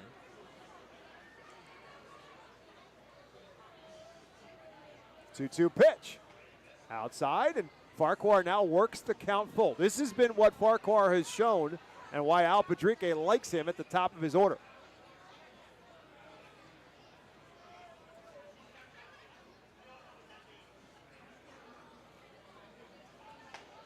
And that's outside, ball 4. And that's why he likes even more. A league leading now 13 walks for Trent Farquhar, and he leads off the third. That's what you want out of your leadoff hitter. Just find a way to get on base. He's 5 for 5 in stolen bases this year, so let's see if maybe the Fightin' Phils think of testing him here. Here's Aiden Miller, who's just in desperate need of a big hit, too. Miller, a strikeout victim, his first time up. Good size lead for Farquhar. Doesn't go anywhere. A pitch way outside. Good catch by Alvarez. That was at the backstop, and it's 1-0. I received a guess from the Peanut Gallery down in the stands. 6'4" is their guess. Okay. I think that's fair. Can see that. I could see taller. Yeah, he's definitely stands out. Let's go with that. 1-0 pitch. Miller drives this one into left field. It's sinking fast and holding up enough for Swaggerty to run in and make the catch. Got it in off the fists of Aiden Miller for out number 1. Yeah, it was in on the hands towards Miller. It was off-speed pitch inside, and Miller just couldn't get the hands in enough to turn on it. So it gets jammed by Pintaro. I will say that if you look at the umpire, like when he gets into a squat, he's got some good depth on that squat. I want to know what that leg day routine looks like the depth that he's getting. That'll bring Leandro Pineda to the plate. Pineda also a strikeout victim his first time up. Because you don't see a lot of terribly tall catchers because when you're 6'6", it's a lot like Carlos De La Cruz. You're not going to imagine him as a catcher. It's a lot to get into a squat every single pitch. 1-0 pitch now to Pineda. And that's outside for a ball. Well, this is a better perspective because Pineda's 6'3", and he's taller than Leandro Pineda. So I think the assessment, it's the guess at 6'4" might be pretty accurate. 6'4", 6'5", I'd say. Yep. 2-0 now to Leandro Pineda. Farquhar at first, pickoff attempt. He'll dive back without a problem. Could have some pretty strong and flexible hip flexors too. Yeah. To squat that low at that height. I can't relate. 1 ball and 1 strike now to Pineda.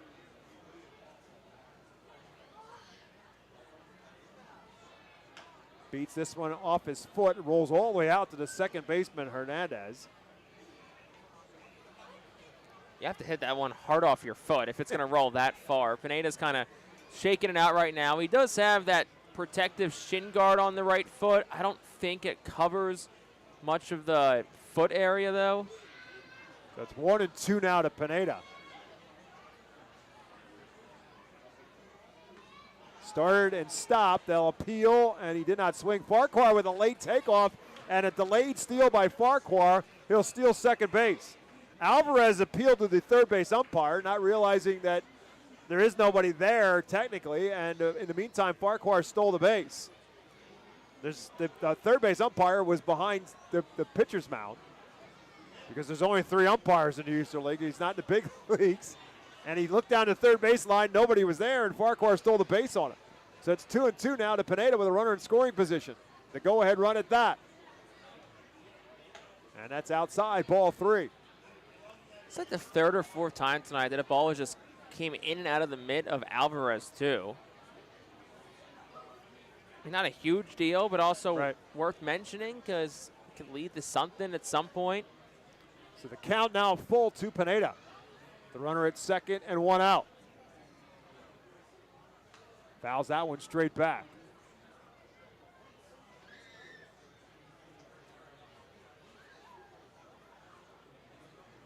So Farquhar walked, steals second, his 6th stolen base of the season. And a count full to Leandro Pineda.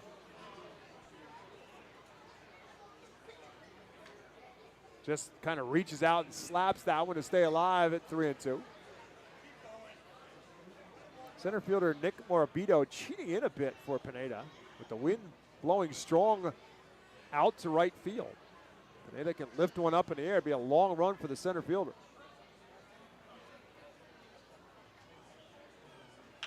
Lines this one right at Hernandez. He'll make a shoestring catch, and Farquhar does not wander that far off the bag, and he is safe at second, so it's a line out for the second out. Yeah, he stung it, but I don't think just got enough barrel on it. So you got Anthony up with 2 outs, who's been a good hitter with runners in scoring position, 417, also 308 with 2 outs. 7 RBIs for Anthony as he stands in there. Hit one to the warning track in right field his first time up. With Farquhar, a really good lead off of second. And the first pitch is on the outside corner for strike 1.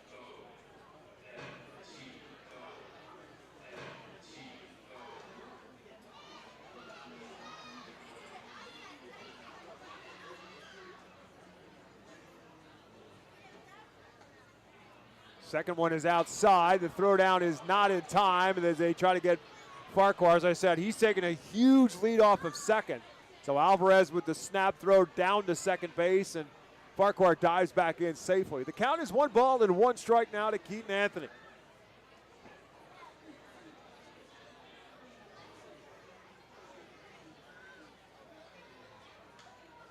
Shoots this one foul and out of play. Count is now 1-2. Center fielder Morabito cheating Anthony towards right field, and certainly after that fly ball the last time, cheating in that way. But it also, Alex Ramirez, the right fielder who made the play on Anthony, seems to be a little bit more towards the line this time around. It's 1 ball and 2 strikes. Way outside, it's 2-2.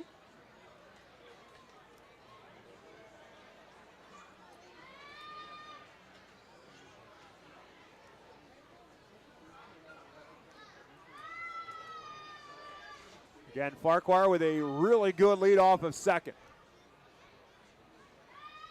Swing, and the ball chases the ball in the dirt and comes up empty. Keaton Anthony strikes out to end the third. For the Fightins in the third. No runs, no hits, no errors. They leave 1. We're through 3 and tied at 2.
We head to the top half of the 4th inning. And the Alberta University Golden Wolves call the bullpen. Will bring in the new pitcher, Aberson Castellano will take over, and my broadcast partner, Jake Starr, will take over the play-by-play as well. Thank you very much, Bob. So it's a 2-2 ball game. Fightin Phils and Rumble Ponies all tied up. And the new pitcher, third arm of the day, in for the Fightin Phils is Aberson Castellano. Second appearance of the season, went 3 innings of relief last Wednesday at Somerset. Went 3 innings, no runs, no hits, 5 strikeouts. Looked really, really good against the Patriots in last Wednesday's ball game. And also a reminder in this top half of the 4th inning that every Tuesday, all active military and veterans receive $3 off box seats thanks to Burke's Oral Surgery and Dental Implant Center. So Aberson Castellano completes his warm-up tosses, and he relieves Nelson Alvarez, who went 2/3 of an inning, 1 hit, no runs, no earned runs, a walk and 2 strikeouts. And Moises Chasse, who started tonight, went 2 1/3, 2 hits, 2 runs, 3 walks, and 4 strikeouts. Castellano completes his warm-up tosses, and it'll be 8-9-1 due up in the frame for Binghamton. It'll start with Travis Swaggerty. Swaggerty, the 27-year-old who will dig in from the right side for Binghamton. 0 for 1 tonight, flew out the center to get the second out back in the second. Castellano ready. He'll toe the first base side of the rubber and fire from the stretch. And the first pitch gets away from Ricketts inside. It's 1-0.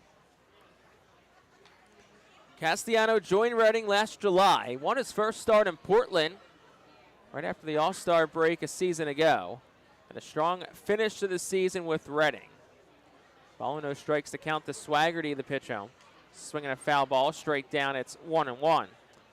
There were rumblings that the Phillies were considering adding him to the 40-man roster.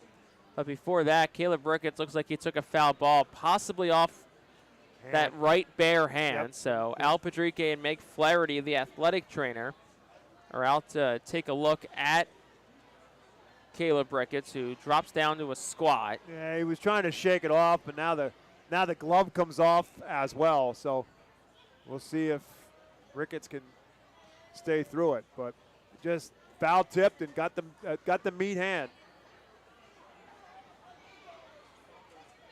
Of course, a cold night like tonight does not help. Yeah, they're looking at that right hand. It's actually Sarah Binkley, one of the Fightin' Phil's other athletic trainers, that's taking a look at Caleb Ricketts. They're working on that right hand, as Castellano tries to stay loose on the mound.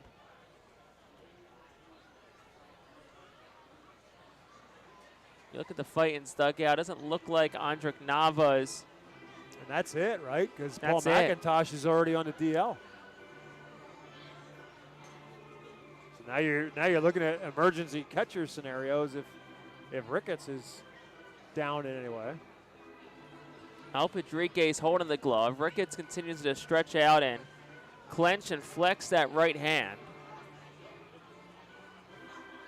Puts the mask back on, grabs the mitts. Looks like he's good to go. They're a different breed, those catchers.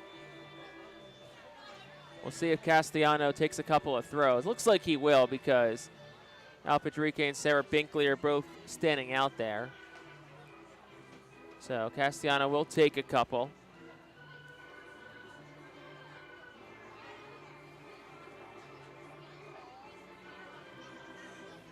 So as we were saying, Castellano, there were rumblings on whether he was going to be on the 40-man roster. Now Ricketts just overthrew. Yeah, he just lobbed it back and he threw it over Castellano's head, and now he's back talking. They're looking at the hand again. Yeah, I think this might be it. I think they're going to take him out. It's a Fightin's team that's been pretty battered, too, as of late. Paul McIntosh hurt. Marcus Lee Sang on the injury list. He's out for the year with a lower body injury. And now Caleb Ricketts leaves the game, so he's done. Andrik Nava will come in at catcher.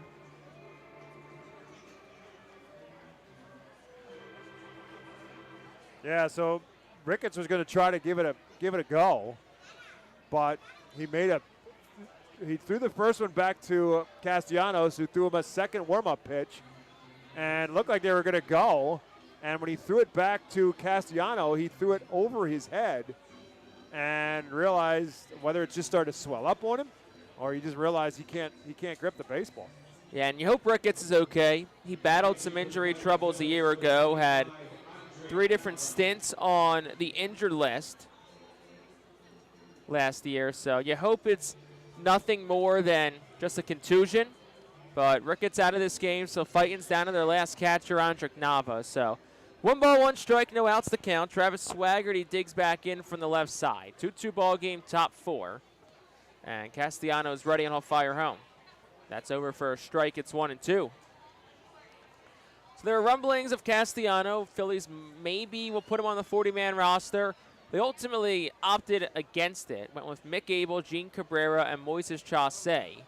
1-2 is down. 2 balls and 2 strikes. Protecting those 3 from the Rule 5 draft, and in essence leaving Castellano unprotected.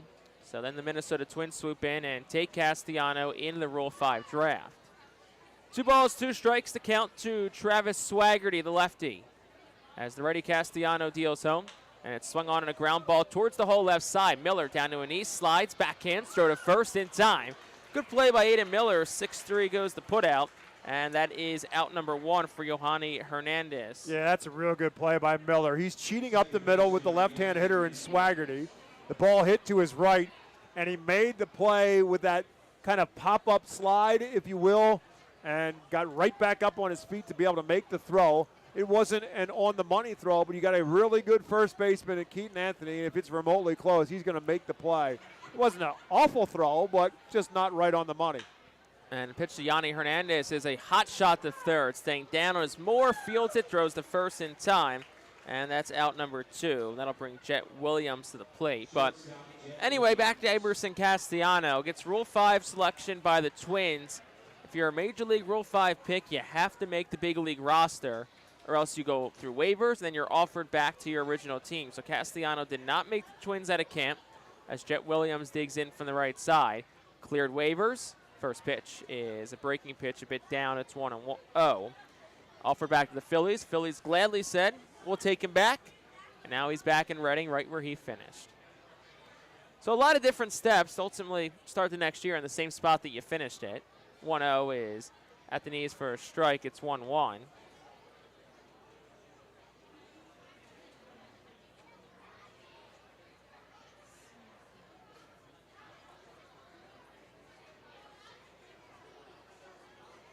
Jet Williams 0 for 2 in today's game. Couple of strikeouts for the righty. Next pitch is swung on and shot foul down the third base line where Reed Brignac makes a nice play on it on a couple of hops. Count goes 2 balls, 1 strike. Castellano was the Paul Owens Award winner a season ago as the best minor league pitcher in the Phillies organization. 2-1 is in tight, almost hit Williams. 3 balls, 1 strike to him. Justin Crawford was the position player recipient for the Phillies. Well-deserved accolades for both of them. 3-1, 2 outs, top 4. Castellano ready, fires home. Swung on, ground ball towards third. It's foul, and another nice play by Reed Brignac in the third base coach's box. He gives it a nice toss into the left field grandstand. So that'll run the count full of 2 outs to Jet Williams.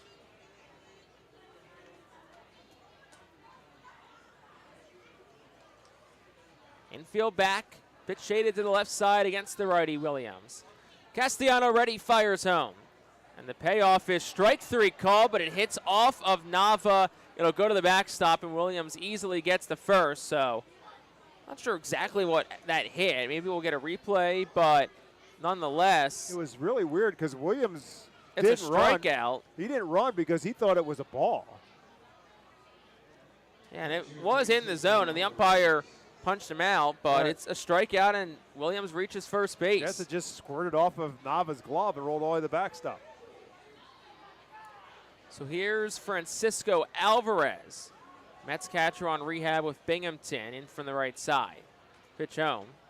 Gets the knees for a called strike. It's 0-1. Alvarez 1 for 2 tonight. Crushed a solo home run to lead off the top half of the third inning. And he bats with Jet Williams leading off first. 0-1. Swung on, ground ball towards the middle. Miller ranges over, and he pulls up, and it goes by him in the center field for a base hit. So second hit tonight for Alvarez. Jet Williams goes first to third. And back-to-back 2-out base runners for Binghamton put men on the corners for Nick Morabito. Do not know what happened there with Aiden Miller. He looked like he pulled up thinking Farquhar was going to field it, but he ranged to his left, and all of a sudden just kind of put on the brakes, and the ball ended up squirting through the infield. So somehow or another, some miscommunication between Farquhar and Miller, and I mean, they've been playing pretty much every game together. So Morabito bats 2 outs. He's going to walk on a strikeout tonight. First one to him is a breaking pitch in for a strike. It's 0-1. So Castellanos in some trouble here, and it's none of his own doing. A strikeout and what should have been a ground out to end the inning. And he's got first and third. 2-2 our score, top 4. Pitch is swung on and hit straight down foul, and it's 0-2. Quickly to Nick Morabito. That was pitch number 16 in this inning from Aberson Castellano.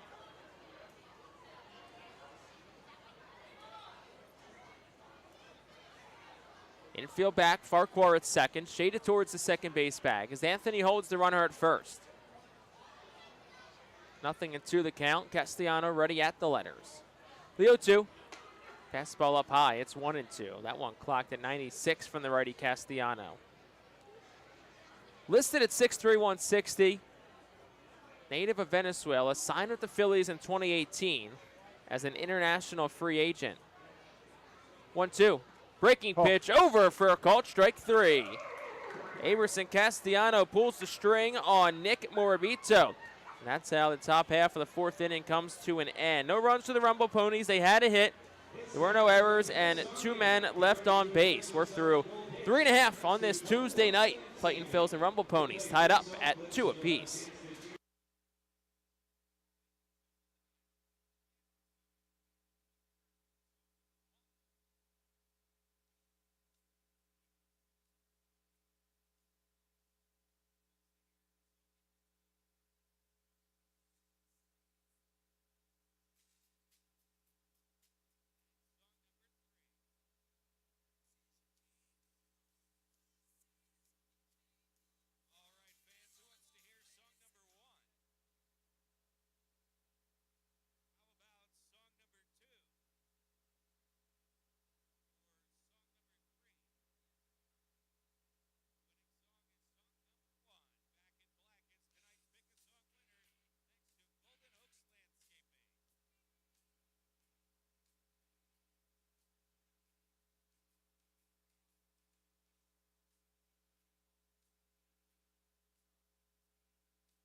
Bottom half of the fourth inning is presented by Klein, who is proud to be the official transportation provider of the Reading Fightin' Phils.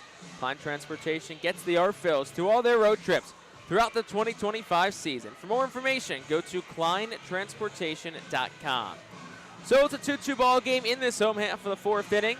Fightin' Phils will send Hendry Mendez to the plate. And Bob, it'll be against a new pitcher for Binghamton. That's Luis Moreno. It is Luis Moreno, who I thought actually might be starting one of the games in this series, but obviously that's not the case. So Moreno coming in out of the bullpen after Pintero goes 3 innings. And Moreno, a 25-year-old right-hander, pitched last year at both AA Binghamton, where he did make 19 starts for the Rumble Ponies. 6 appearances out of the bullpen, went 3-7 with a 4.27 earned run average. Had 107 strikeouts in 103 in the third innings pitch, also walked 41, and then made a couple of starts at AAA Syracuse to finish off the season. Not to a whole lot of success. 6 innings, struck out 7, walked 7, to a tune of an earned run average of 13.5. So Hendry Mendez will dig in. Moreno last pitched last Wednesday against Hartford. An inning and a third, gave up a hit. 3 strikeouts overall for Luis Moreno. 25-year-old from the DR. And he gets Hendry Mendez the lead off. First pitch to him is down for a ball. It's 1-0. Hendry Mendez walked and eventually scored a run in his lone at bat tonight in the second inning. And Moreno will fire. Mendez takes it at the knees. It's 1-1. Was a good Sunday for Mendez. Season high in hits 3, doubles 2. And the 2 doubles also tied a career high for Mendez. 1-1 waved on a whiff by him, and it's 1-2. Last time Mendez had 2 doubles in a game was July the 5th of last year with Jersey Shore on the road at Wilmington. So not too far from here, maybe a little over an hour. Ball and 2 strikes to count to him. And Moreno fires. That's up, 2 balls, 2 strikes to Mendez. Mendez did not start Sunday's game. He came in as a replacement when Marcus Lee Sang exited with an injury on Sunday. 2-2 is inside, gets away from Alvarez, count runs full. If you're just joining us, we did mention Lee Sang placed on the full season IL today. Sending our thoughts out to Marcus as he begins the rehab process here soon. Just a great guy, and definitely going to miss kind of his presence around the clubhouse. Really became a leader. 3-2 is down ball 4, so Mendez walks for the second time. But Marcus became a leader, one of those veteran presences who had spent all of last year here, part of 23, started in 25, and it's definitely going to be missed. But excited to see him when he gets back out, whenever that is, as Andrik Nava comes up to the plate. You're going to chance to talk with Marcus in the at media day, and he, to your point, pretty much embraced that role. Nava takes, it's 1-0. Looking to be kind of the guy who's been here before and understands the ropes of not only the league but the layout of the land here at FirstEnergy Stadium and what to expect with some of the young players on the roster. 1-0 is up. 2 balls, no strikes. And he also was a valuable piece because he could play all 3 outfield positions and play them well. And bat anywhere in the lineup. Very much. And I asked him about that, and I said, look, I know you're probably going to tell me you like leading off, but is it changed in terms of where you are? He said, no, not really. He said, I the kind of the old adage of, I just want my name in the lineup. I don't care whether I'm hitting at the top or the bottom or the middle. But he did. He kind of understood that, depending on what was going on, whether or not they needed him at the top, whether they needed him at the bottom. But he was a guy who, Al Padrique, on occasions, bat him in that 5 or 6 spot in the lineup as well. Mound visit between Alvarez and Moreno, just trying to get themselves on the same page. He walked Mendez. First 2 pitches to Andrick Nava have been balls. So it's 2-0, no out, spot on 4. Man on first in Mendez in a 2-2 ball game. Nava, the switch hitter, bats from the left side. Pitch home is swung on and missed by him. It's 2-1. First at bat tonight for Andrick Nava. Entered the game last inning when Caleb Ricketts exited after taking a ball off that right hand. 2-1 is swung on in line down the right field line. It is a fair ball. 2 hops off the fence. Going towards third is Mendez. Stop sign for him there. Nava pulls into second, standing up, and it's a double for Andrick Nava. And the Fightin' Phils have men on second and third, no outs, as Ilio Prado comes to the plate. And Nava just turned nicely on that one, and the only question was whether or not it was going to be fair or not. It was fair. Pretty good job by Ramirez to run it down. Al Padrique was waving Mendez to get around third, and then once he saw the relay come through pretty cleanly, he put the stop sign up. Because why? There's nobody out in the inning. You got runners at second and third, and you don't want anybody getting thrown out of the plate with nobody out. So here's Ilio Prado. First one to him's up off the glove of Alvarez. Here comes Mendez. He'll be in standing up. So we talked about it a bunch tonight, Bob. We'll see if that's a pass ball or a wild pitch, but still, the ball came out of his mid a lot, and this time it hurts Binghamton. Nava also up to third. Yeah, you were right. I mean, that's going to go down, I think, as a wild pitch because he had to get up out of his squat to go get it. It was a pitch that was pretty high and gets away from Alvarez. But to Jake's point, that is at least 4 pitches that have squirted out of his glove and rolled around home plate. It is going to go down as a wild pitch. Yeah. Next one to Nava's a strike, so it's 1-1. I mean, it was way out of the strike zone, but still, it's still a pitch that he should handle, and especially with a man on third base. You got to be even that much better. 1-1 is off the mitt again of Alvarez. It's 2-1. They got to check that. Yeah, I don't know what's going on. Yeah, I don't know if it's a mitt. I mean, again, he's a big league catcher. But whether it's a new mitt, I mean, he's still in training camp. So is he breaking in a mitt? Pitch to Prado outside. It's 3-1. I mean, it sounds a little silly, but you almost have to wonder. I mean, this isn't a guy who's not been behind the plate before. So infield plays about halfway. 3-1 the count to Prado. Nava, the lone base runner, leads off third. Reading leads 3-2. Pitch home is swung on a miss. It's 3-2. Pretty healthy cut there for Prado. Now he's got to change that quickly here. Again, you still have a man on third base with nobody out. Objective here is put the ball in play. 3 balls, 2 strikes to count. Pitch home is outside, ball 4, so another walk issued by Luis Moreno. That'll put men on the corners for more. Also the double from Nava, his first extra base hit of the year. And I want to circle back to Nava real quick. Al Padrique made a comment to me a couple of weeks ago about Nava, just saying he's got too good of a bat, it feels like, to not play him consistently. So it's like we got to find ways to get Nava in the lineup, and maybe he's going to start to find ways to be in. But Nava's a valuable piece, and we're seeing so right now. Here's Robert Moore. First pitch is inside, almost hit him. It's 1-0. Well, I think that's the situation, because with McIntosh here, you had theoretically 3 catchers, but one of those 2 could be your DH on every given night, because McIntosh has a good bat as well, and maybe the most consistent bat the Phils had early on in the season. Pitch to Moore is over for a called strike. It's 1-1. But now with McIntosh on the IL, that takes that out of the equation that you can't have Nava be your DH because of him being your backup catcher. And now he's your only catcher with Ricketts getting hurt tonight. Ball and a strike, men on the corners. Robert Moore, the batter. Pitch is swung on a line drive towards the right center gap. It'll fall for a base hit. Scoring is Andrick Nava, Going first to third is Prado, and it's an RBI single for Robert Moore, his third run driven in this season. Also a very good read off the bat by Prado to go to first to third on that one. That had a base hit off the bat, and Prado did not hesitate going around thinking of whether or not that may or may not be caught. He knew, the center fielder in him knew that's not going to get caught, so he gets to round to third base. So Moore gets the RBI. The Phils are on top by 2 and right back to runners at the corners. So here's Cade Fergus. 5th fight into the plate this inning. Still nobody out. It's now a 2-run lead. Moreno's pitch. Fergus swings and misses. It's 0-1. I continue to be impressed by what I've seen from Robert Moore so far in this season. He seems to embrace the game that he needs to embrace right now as playing the small man's game. I mean, it was too much last season of a big swing at big times, and he's just getting base hits. 0-1. Fergus takes it low and away. It's 1-1. He's working counts.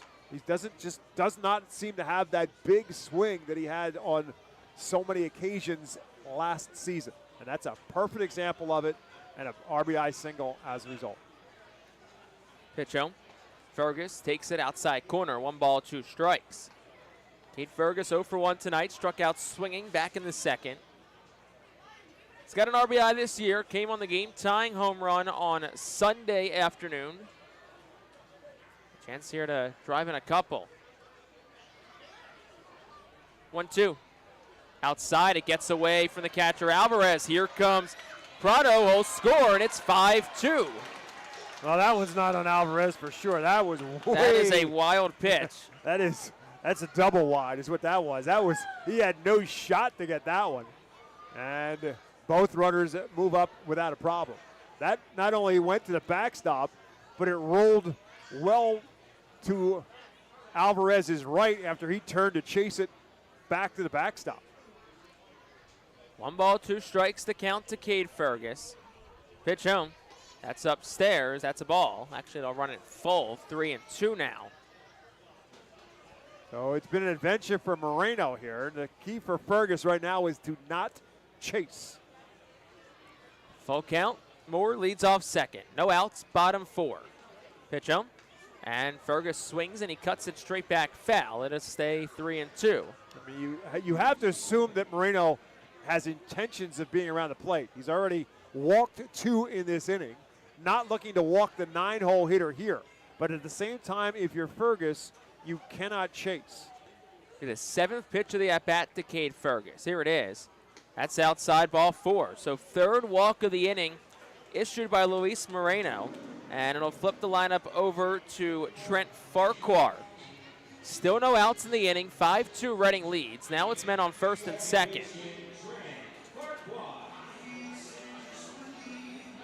Binghamton's now going to get somebody up. So Farquhar will dig in from the left side. Infield stays back for Binghamton. They'll try and turn 2 here. Desperately need it. As Moreno deals. That's up. It's 1-0. Pitch number 27 of the inning for Luis Moreno, and he has still yet to retire a batter.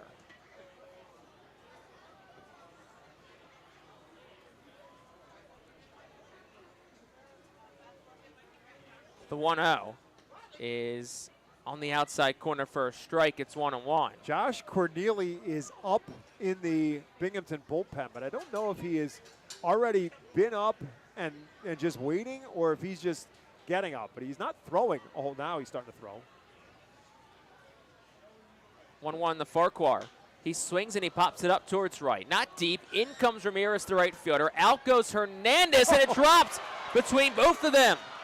Just fell between Hernandez and Ramirez, and it's going to go down as a single for Trent Farquhar. No, he's out, forced out at second base. So it will not go down as a single Correct. for Trent Farquhar. It'll go down as a fielder's choice at second, so Fergus out, Moore up to third.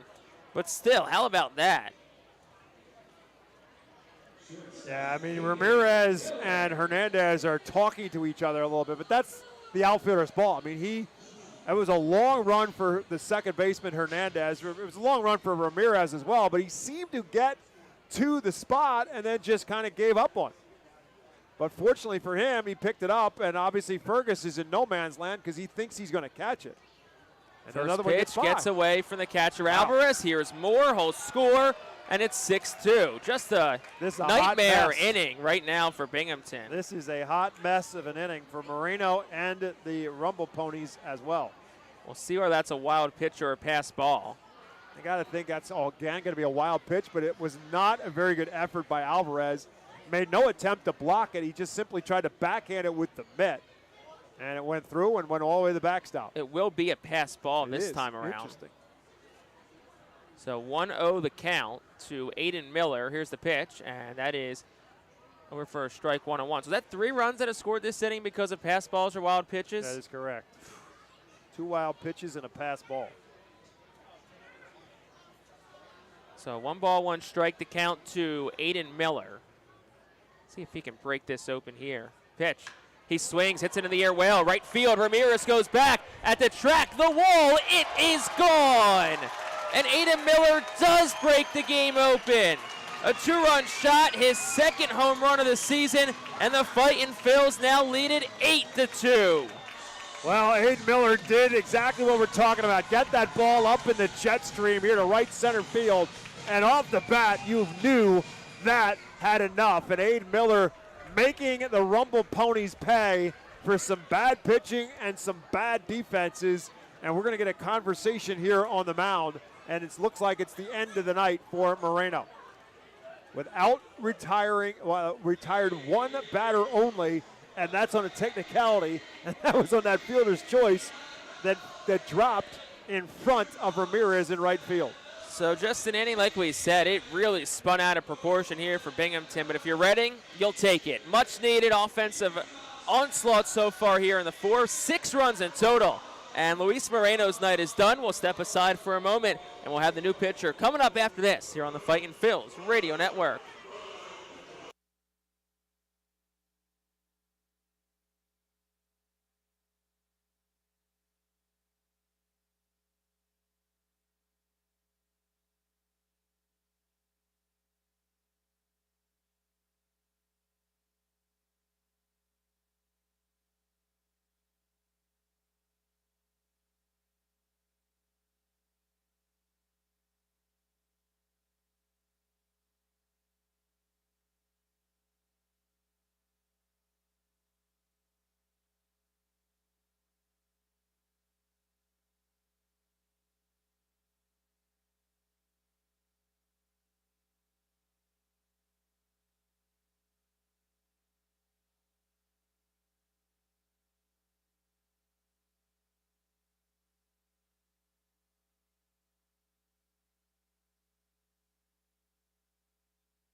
New pitcher in out of the Alvernia University Golden Wolves bullpen. That's the righty Josh Corneli, who at this point, the bases are empty, Bob, but it's an 8-2 game. 6th spot in the inning for the Fightin' Phils. Corneli just trying to play damage control. This is just his second appearance, and he took a loss in that first appearance. 0-1 with a 10.80 earned run average. He's pitched an inning and 2/3. He's going to have 2 hits, 2 runs, both of them earned. He did not walk a batter, and he struck out 2 in that lone appearance. So Leandro Pineda, the first batter he faces. 1 out, bottom 4, 8-2, Reading on top.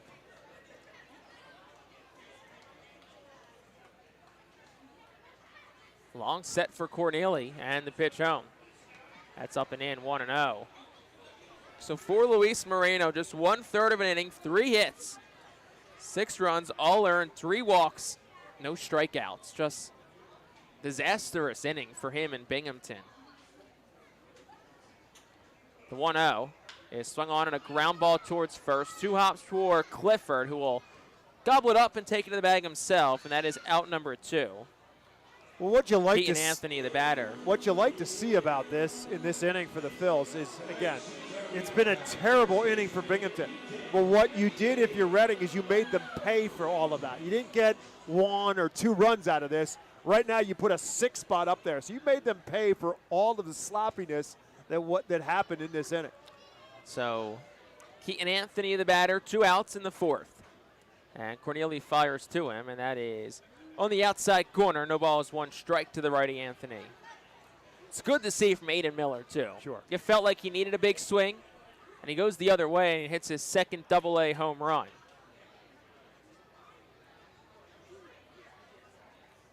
A 1 is swung on a miss by Keaton Anthony, 0-2. Yeah, and to be honest, even though Pineda's 0 for 2, I mean, he had a line drive right at the second baseman. It's a hard ground ball down the first baseline, but right at Ryan Clifford. So he's hit the ball solidly in 2 at-bats. And I give Al Padrique a lot of credit because his 2-hole and 3-hole hitters have struggled from the beginning, and he hasn't wavered from either one of them in that spot in the lineup.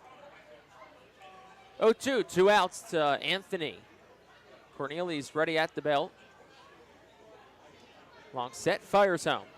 Anthony tried the check. Home plate umpire Jack Wasson will say he went, and Francisco Alvarez will apply the tag. So only strikeout for Corneli in the inning, and that is how the 4th inning comes to an end. But for the Fightin' Phils, it was a big one. They score 6 runs. They did it on 3 base hits. No errors, and none are left on base. We played 4 here from Baseball Town. Fightin' Phils are rolling. They're on top. It's 8-2.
Top half of the 5th inning, and today's Fightin' Phils alumni report is presented by Deer Country. So, well, I'll just say what Bob McCool just told me at the break. Alec Boehm with an RBI for the Phils tonight, who are working themselves in a bit of a comeback against the San Francisco Giants.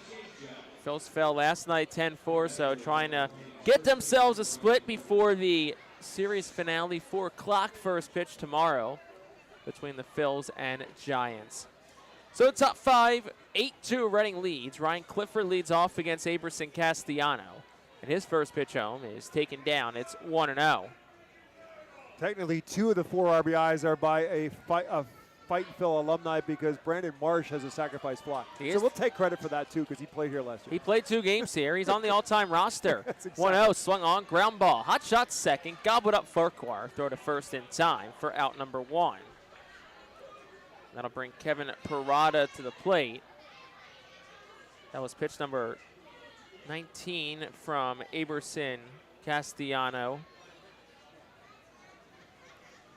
who retired the first 2, struck out the 3rd, but Williams reached on that strikeout, then a single, then a strikeout. So a couple of Ks last inning for Castellano, and the first pitch to Parada is a chopper to 3rd. More weights back on it. Throw to first is a bit wide, but Anthony holds the bag nicely and makes the play for out number 2. So 2 quick outs for Aberson Castellano. Nick LaRusso coming up. Do you think he's taking first pitch? Well, yeah, you would think. It's 2 pitches and 2 outs. And now Reed Brignac is going to make the jog across the diamond to talk to the first base umpire, Trevor Patience, about that play at first base, apparently. Yes, from his vantage point, he thought that Anthony came off the bag.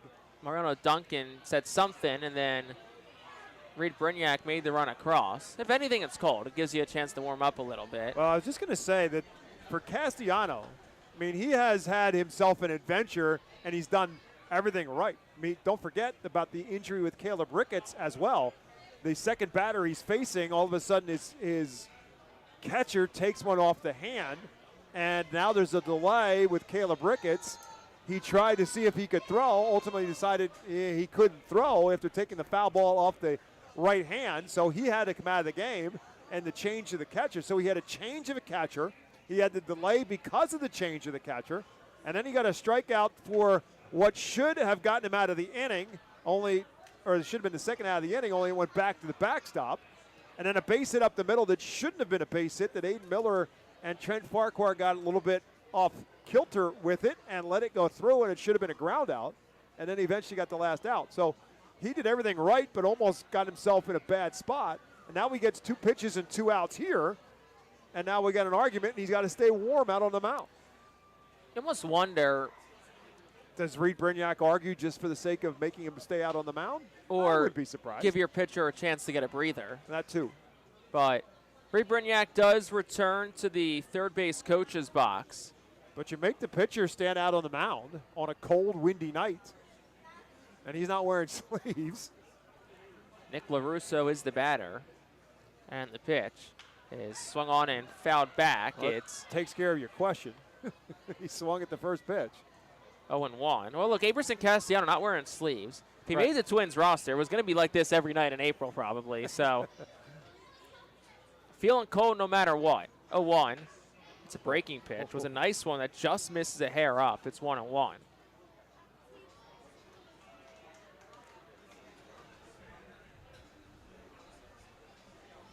One is just south of the knees. 2 balls, 1 strike. He's had LaRusso guessing, or buckling more so than guessing on back-to-back breaking balls.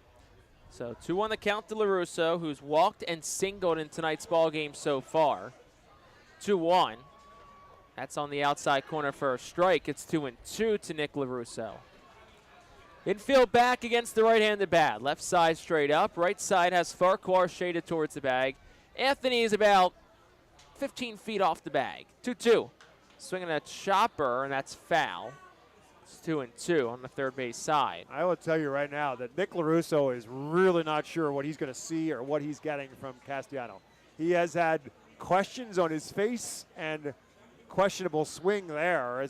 That was a very defensive swing just to try to get a piece of it and stay alive. I don't think LaRusso is really picking anything up from Castellano so far. 2-2, 2 outs, top 5. Fightin's by 6. The pitch swung on a line drive into left field. That'll fall for a base hit in front of Hendry Mendez. So LaRusso does win the battle, guesses right on the 2-2 curveball, and gets himself a 2-out single, his second base hit today. Yeah, it wasn't a great spot that time by Castellano. It's kind of a thigh-high breaking ball, and LaRusso, to his credit, after not looking very comfortable, just turned nicely on it, lined that one in left field for a base hit.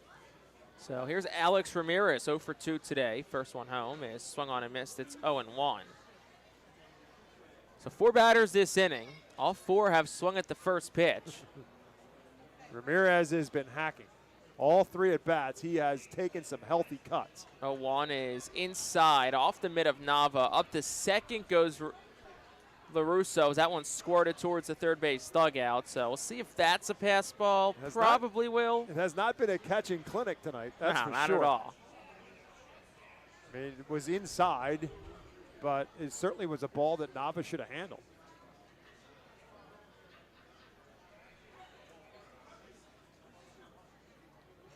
It is a pass ball on Andrik Nava. That's his first this year. 1-1 is low. Scoop by Nava, so a good defensive play by him that time to keep it in front. It's 2-1. He's been watching Alvarez too much because Alvarez has done that a couple of times. He's had balls that we talked about clanging off his glove all night, and he's picked a couple nicely in the dirt. And then Nava just did the same. One bounces off his glove, and then that next one in the dirt, he picks it cleanly. So 2-1 the count. Pitch home. Swung on and a chopper to short. 2 hops for a charging Aiden Miller. will fire on the run the first, and it's in time for out number 3. No runs on a hit, no errors. One left for the Rumble Ponies. We're halfway through in Baseball Town. On to the bottom of the 5th. Reading leads at 8-2.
Bottom half of the 5th inning is presented by Cornwall Manor, a unique and charming community nestled on a 190-acre wooded campus with many walking trails, including the Lebanon County Rail Trail.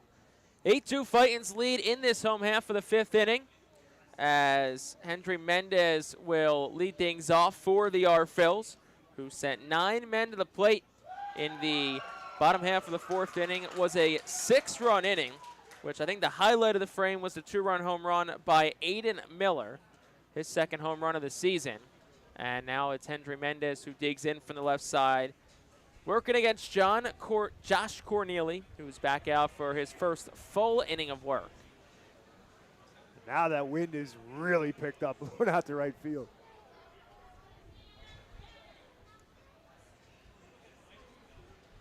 And the pitch home is swung on in a flare towards short, and the catch is made by Williams, who leaps. The hat falls off, but the ball finds the glove. So 1 pitch, 1 out. Mendez retired on a line drive to short, and that'll bring up Andrik Nava. I don't think it was the leap that knocked that off. I think it was the wind gusts that knocked it off. A good concentration by Williams as he jumped to make the catch, and all of a sudden his hat was blowing off his head at the same time. So here's Andrik Nava from the left side, 1 out, bottom 5. And the first pitch to Nava is taken for a strike. It's 0-1.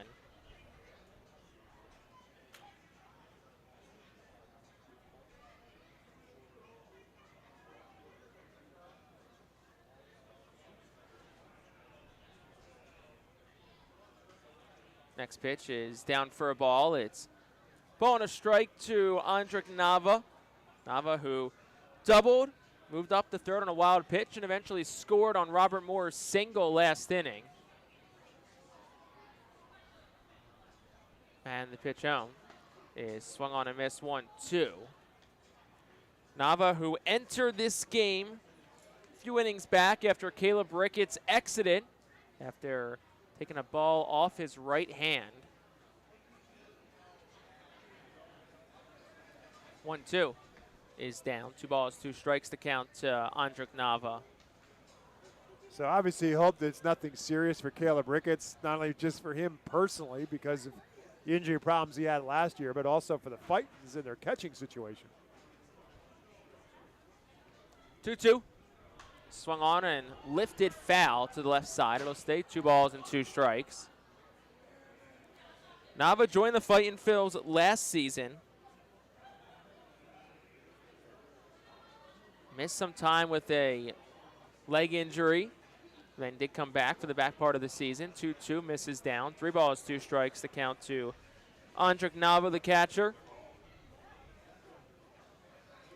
I believe he played a couple of games at first base last year too. Yeah, and I also remember the night he got hurt. We thought, oh, he's probably done for the year, but he got himself back and playing. 3-2 is swung on and fouled back, and it'll land, I don't know, 8 rows in front of us, Bob. It was comfortably in front. Yeah, we were ready though. Yeah, I was ready. I don't know about you. I had the hands up. You stood up. I stood up. Was ready. 3 balls, 2 strikes to count to Andrik Nava. Pitch home. And that's down ball 4. So Nava works himself a 1-out walk. He's aboard for the second time. And that'll bring Elio Prado up to the plate, who's having himself a good night. Kind of came back here at our pace. It had a little bit of a loop to it. I was going to say, like, it was coming back, and I'm like, I could probably catch this if it comes into the booth. It had a nice, soft pace to it. Wasn't coming back here with a heavy rotation on it. First pitch to Elio Prado misses up. It's 1 ball, no strikes to him. Prado tonight a 2-run home run, back in the second. Walked and scored a run in the 4th. And he bats with 1 out in the bottom of the 5th. Pitch home. He swings and he pops it up. Foul territory, right field side. Alex Ramirez over towards the wall. He reaches and makes the catch. Good play by Alex Ramirez, the right fielder, for out number 2. And that'll bring Robert Moore to the plate. It was a much better effort by Ramirez that time than on that shallow fly ball that fell in front of him in the last inning.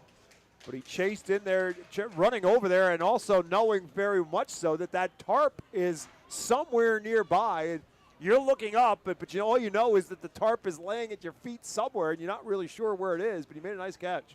First pitch to Robert Moore is a ball, and it's in and out of the mitt again of Alvarez. That's got to be 6, 7 times tonight. Easy. It was at least 3 in the last inning alone.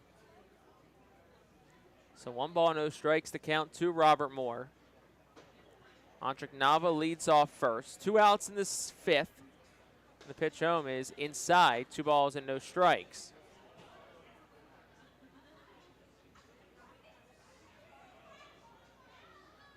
Moore tonight, a walk in the 2nd, an RBI single in the 4th, and eventually did come around the score. And the 2-0 is inside. Count runs 3 balls, no strikes to Robert Moore. Moore, a couple of games last week, was 2 for 7 overall, a couple of RBI in the series at Somerset. 3-0 home is over for a called strike, 3-1. Gets the outside corner against the switch hitting Moore, who's batting from the left side.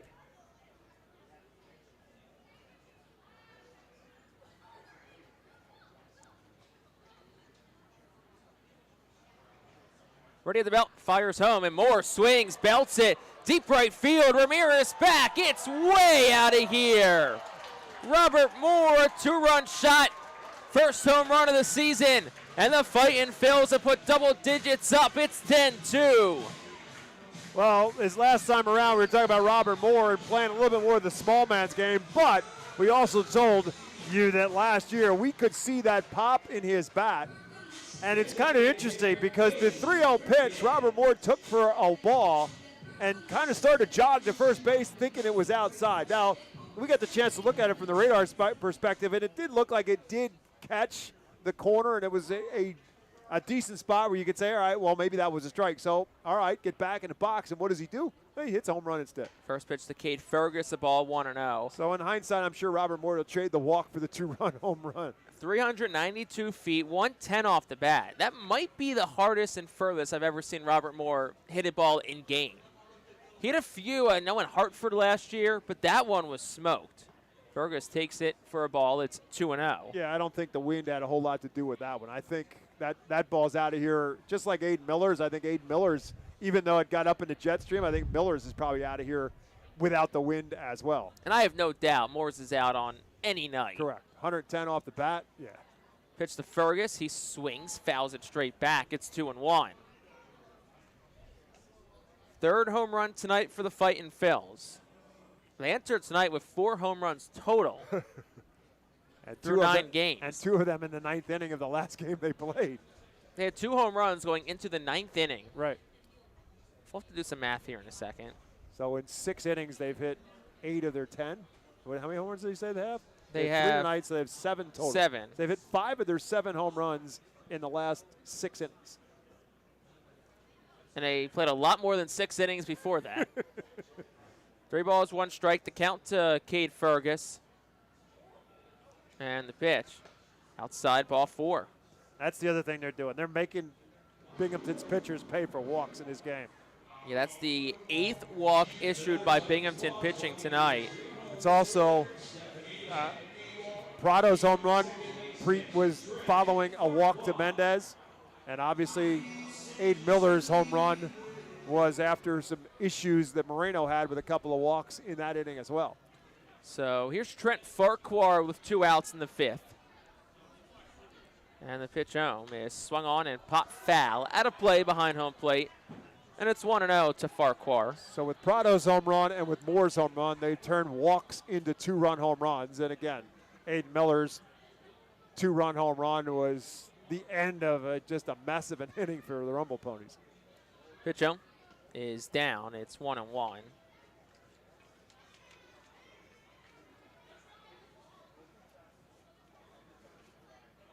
It's a new season high in runs for Reading with 10, surpassing their high of 8 that was set just 2 days ago on Sunday in Somerset.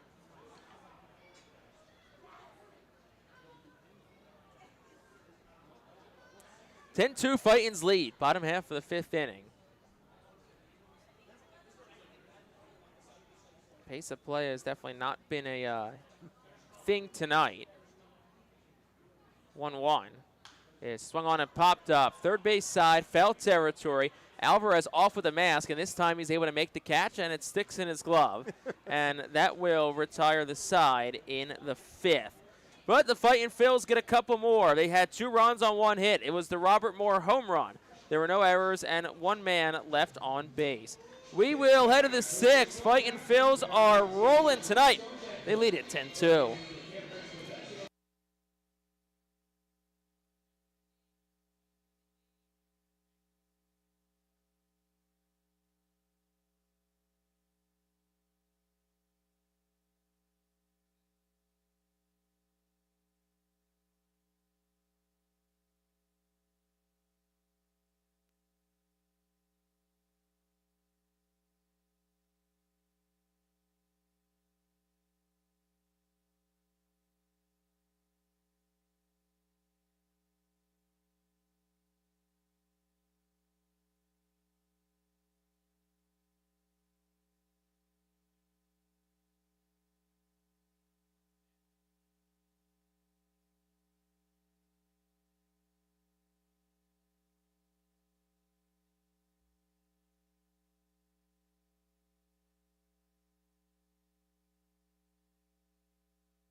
Established in 1928, the Manor Golf Club is one of the oldest public courses in eastern Pennsylvania. Located between Philadelphia, Lancaster, and Allentown in Sinking Spring, it offers a true test of golf on a championship-style course. Visit themanorgolfclub.com for more information. So, top half of the 6th inning, 10-2 Fightin's lead. Aberson Castellano back out as Travis Swaggerty will lead things off for Binghamton. 8-9-1-2 up for Reed Brignac's team. And Aberson Castellano will fire home. That swung on line drive on 1 hop, fielded by Anthony at first. Nice play. He'll take it to the bag himself in time. And the ever so sure-handed Keaton Anthony retires the side. And it's lots of aggressiveness early in the count from Binghamton tonight, Bob, as Yanni Hernandez digs in. Yeah, and Castellanos has been a benefactor of it. He's pitched really, really well and settled things down nicely. I mean, Chaussee wasn't terrible, just had a little bit of control issues. Alvarez did his job to get through the 3rd inning and finish off the inning with a couple of base runners. But Castellanos has settled into this really, really well. 31 pitches now. And the pitch to Hernandez is a strike. It's 0-1. Fightin's bullpen quiet. I mean, if you can get through the 7th, right, we'll kind of see who they go to after that. If maybe they keep Castellano in, but can loom large, definitely. 0-1's a breaking pitch that just didn't get on top of and misses up. It's 1-1. Yeah, I mean, Chaussee pitched through 56 pitches, so we figured he was probably around a 55-pitch limit. And if Castellano is in a similar spot, I mean, he can get through 6 and 7. Line drive towards short, one hop. Miller tried to like olay it, but it goes behind him, and it's a base hit into left. So one out single for Yanni Hernandez, flips the lineup card over, and that'll bring Jet Williams to the plate for Binghamton. It's just the second hit that Castellanos has given up, and again, the first one really should have been a ground out, and that a little bit of a different story. It wasn't hit hard, but Robert Moore cut in front of Aiden Miller, and I think maybe it distracted him, but Miller really only had one shot, and that was First pitch fouled by Williams. It's 0-1. that was a try and backhand, and even if he does, I don't think he can possibly get enough on the throw to get Hernandez at first base. So I think that's a base hit off the bat. No balls, one strike, the count to Jet Williams. 0 for 3, 3 strikeouts tonight. 0-1 is down for a ball, 1-1. Castellano last time out, he was efficient. 28 pitches, 21 for strikes over 3 innings. 6 days ago against Somerset. 1-1 is at the knees for a strike. It's 1-2. So he's at 37 right now. And you got to think it's a matter of time until Castellano is back in the starting rotation. Right, because then, I mean, this we felt from the beginning that right now this is a 6-man rotation. 1-2's down. Good block by Nava. In the third, it's 2-2. But at this point in time, with Castellano and Chase kind of piggybacking each other's starts, at least that's what they've done through the first 2. Eventually, they will split them up, and they will both be starters. But you've got Gene Cabrera, who's going to start tomorrow night. Griff McGarry, Braden Fosnot. 2-2 is a hanging breaking pitch that Williams turns on but hits it foul. Then the left field line off the netting, and it stays 2-2. And the other is Gabe Moser, Moser, all of whom are going to be, at this point in time, starters. Now, will the Fightins go with a 6-man rotation, or will they eventually have somebody piggybacking one of those starters on a regular basis? Charles King is also shown to be able to go length. Started last Tuesday, pitched 3 innings in relief on Sunday. 2-2, 1 out to Jet Williams. And the pitch is just outside for a ball. It's 3-2. There is some activity in the Fightins bullpen as we speak. It's Travis Kuhn who begins to throw, so maybe the 6 will be the last inning for Castellano. Again, it's a cold, windy night, and he's been out there a while. His pitch count is fine, and he hasn't been in a whole lot of trouble. But he's been out there a lot because of some weirdness that's been around him. Yeah, this will be pitch number 41. Here it is, and it's swung on a ground ball off the glove of Castellano in the right field. That'll be a base hit. Towards third goes Hernandez. He'll get there, and that's a back-to-back singles for Binghamton. Men on the corners for Alvarez, and I know Castellano doesn't know this. As a pitcher, your reaction is to get the ball, but if he doesn't touch that, it might be a double play ball. If not a double play, it's at least an out because Farquhar was there. And instinctually, as a pitcher, you do put up your glove. You sometimes they don't want you don't want to, but sometimes you put up that bare hand. And it's instinct at the end of the day. It's absolutely instinctual to try and stop the ball somehow or another. But unfortunately for Castellano, it deflected off of his glove and all the way in the right field. That took Farquhar out of the occasion, and it also allowed Hernandez to go around to third base without a problem. So Alvarez digs in, pitch home, and that hits him. Yep. All right. I mean, you're talking about a guy who's on the disabled list with a broken hamate bone, and that got him in a hand. He says he's fine. I don't know which hand the injury was with Alvarez, but that's where it got him. Reed Brignac.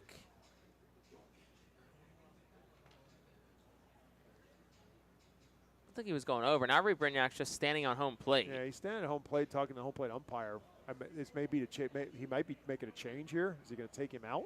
Nope. Doesn't look like it. Well, Alvarez stays in. He gave a thumbs up as soon as he got hit. As soon as he got hit, he said, "I'm fine." And the trainer came out to talk to him and look at him and make sure he was okay. But Reed Brignac immediately went to home plate, so I thought perhaps maybe they were going to take him out at this point, put a pinch runner in for him. He's done enough for the night, but apparently not. So 1 out for Nick Morabito with the bases loaded and 1 out.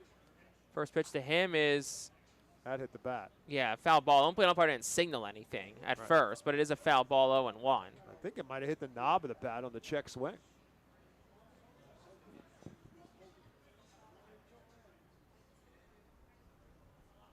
So bases loaded, 0-1 to Morabito. Pitch on. Swung on, ground ball short. Miller fields it, second for one. Farquhar's relay to first in time. 6-4-3, inning-ending double play. And that's how you get out of a jam if you're Aberson Castellano. So in the inning, no runs for the Rumble Ponies. They did have a pair of base hits. There were no errors, and ultimately 2 are left on base. We will head to the home half of the 6th inning. Fightin' Phil still lead it 10-2.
Bottom half of the 6th inning, Fightin' Phil's on top 10-2. And a new pitcher in for Binghamton. 4th of the day for them. It's Alex Carrillo. Makes his 2nd appearance of the season, sporting a crisp 27 earned run average. 2/3 of innings pitched in that 1 outing. He gave up 2 hits, 2 runs, and both of them were earned. He struck out 2. He walked 2 as well. Relieves Josh Corneli, who in an inning and 2/3, 1 hit, 2 runs, both earned. 2 walks and 1 strikeout. Also, bottom half of the 6th inning, this day in baseball town history is presented by Body Zone Sports and Wellness, the official workout facility of the Phils. April 15th, 2023 at Reading, Brian Hitchcox hits a 2-run home run with 2 outs in the bottom of the 9th to rally the Phils past Akron 5-4. Reading trailed 4-0 going into the 6th and 4-1 going into the bottom of the 8th. So Carrillo is in. Aiden Miller will lead off. 2-3-4 due up for Reading in this home half of the 6th. Looks like the catcher took a couple extra seconds. It still is Alvarez to come out for Binghamton. And Aiden Miller will get set to lead things off here for the Fightin' Phils.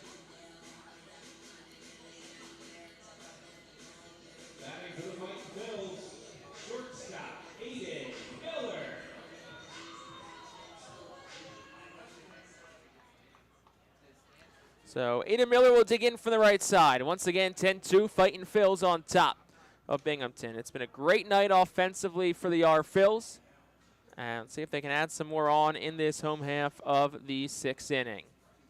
First pitch home, and Miller takes it inside 1-0 as it pops in and out of the mitt of Francisco Alvarez. Well, Travis Kuhn is no longer throwing in the Phil's bullpen, so either he's warmed up and ready to go, but it would be unusual for him to stop throwing this early. We'll see if he gets back up at all during the at-bat for Miller, or if they've decided that after getting out of that double play that Castellanos has another inning in him. Miller fouled back the 1-0. It's 1-1. It's a cold night here at FirstEnergy Stadium. It was a really nice day. Temperatures in the low to mid 60s most of the day, but then storms blew through. The 1-1 is up and in. It's 2-1.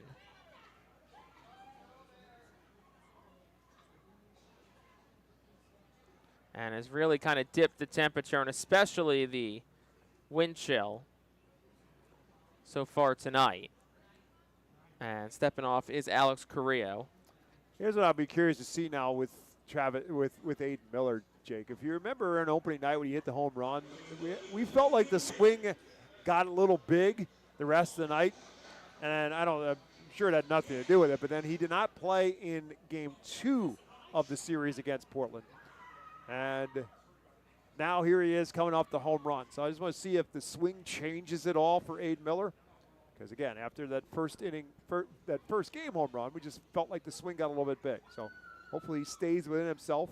Because that's what he did really well at Jersey Shore. I mean, he had a lot of line drives and base hits. Like I said, I don't think there's any worry about Miller. After the slow start, I think the Phillies are confident, like he did in Jersey Shore. He'll adjust quickly. 2-1. He swings, and it's a line drive down the left field line, just foul. Like that. 2-2. That was a good swing. Yeah, it was. It was a really good, compact line drive swing. He just pulled it just a bit foul.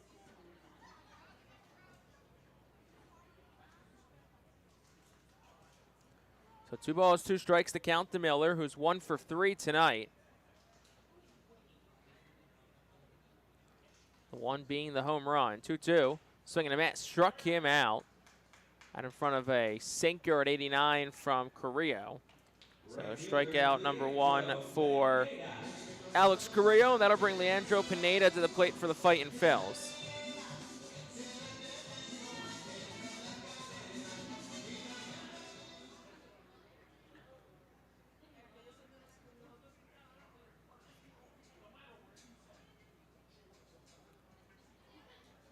And the first pitch to Pineda is over for a called strike. It's 0-1.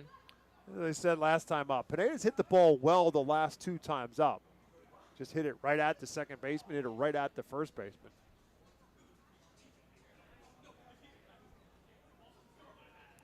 And the pitch is down, 1-1. 0 for 3 tonight's Pineda. Strikeout, line out, and a ground out. But like Bob said, hit it hard, just right at fielders. Ball and a strike the count, and Carrillo fires home. And he swings and he fouls it straight back. It's 1 ball and 2 strikes now the count to Carrillo.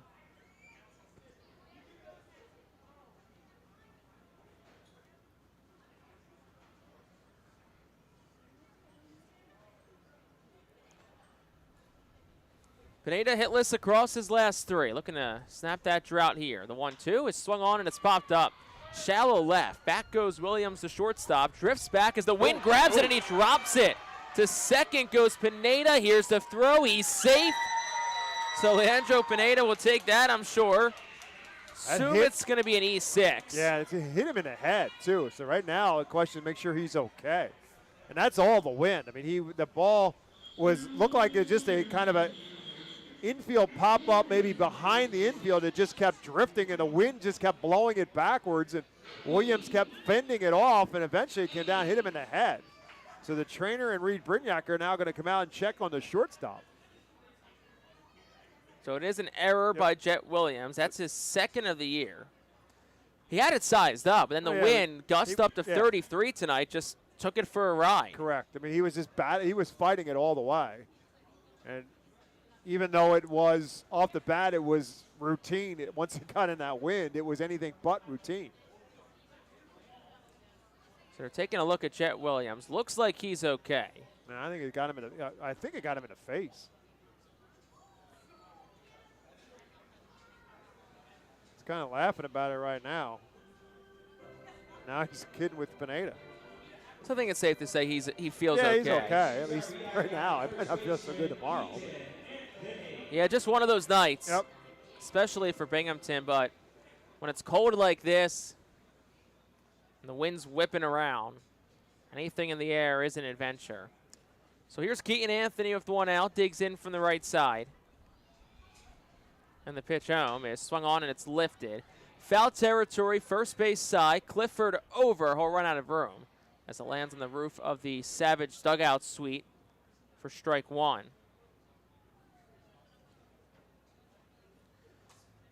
There are still a handful of brave souls that are bearing out the weather tonight. And if they are, they're in for a treat in the middle of the 7th. Anthony swings, hits it hard towards right. Ramirez back. He'll make the catch. Pineda is off the bag, so he won't tag. And that is out number 2, and Hendry Mendez will be the batter. It's not a big deal in a 10-2 game, but that's a mistake on the base pass by Pineda. He should have been. I mean, if Ramirez doesn't catch that ball, he's going to score easily. So he should be back on the bag and in a position to tag up and be at third base with 2 outs. As much of an adventure it's been behind the plate with Alvarez tonight.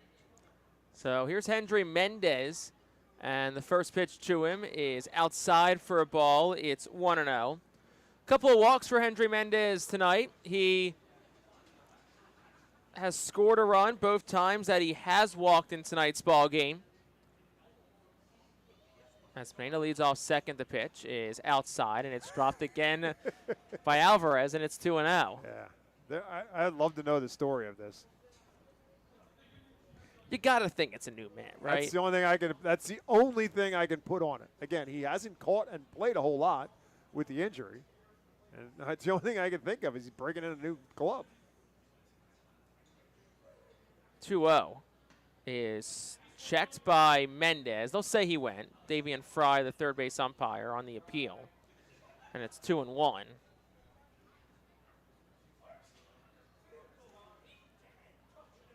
Infield back, shaded towards the right side. Shortstop Williams is nearly behind the second base bag. The Russo third pretty much straight up, and the pitch to Mendez is swung on. Ground ball second. 2 hops for Hernandez, who backs up on it. Fires the first in time, and that will retire the side in the bottom half of the 6th inning.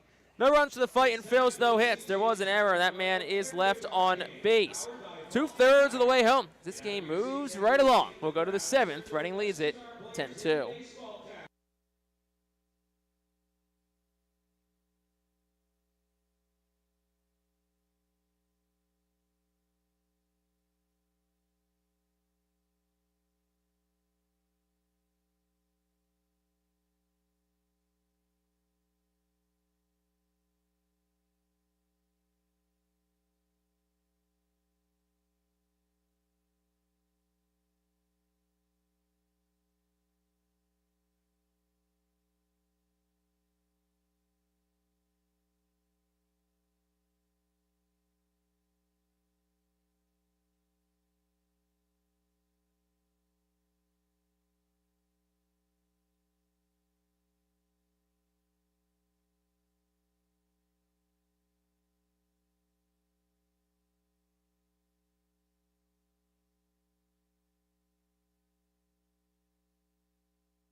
Who's warming up the Top half of the 7th inning, and there is a new pitcher in for Reading. But first, top of the 7th inning is brought to you by White Star Travel, the official group sponsor of the Reading Fightin' Phils. Visit whitestartours.com for more.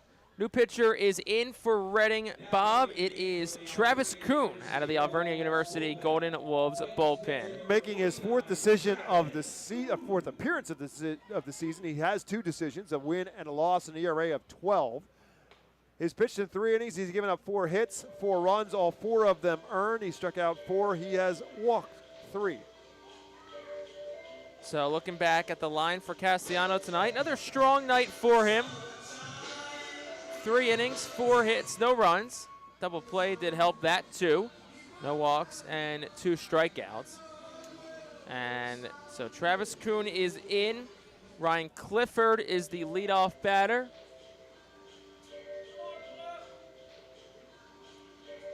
And he will dig in from the left side here.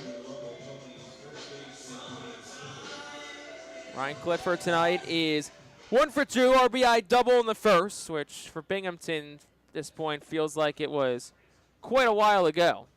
First pitch home is a ball. It's 1-0 to Ryan Clifford.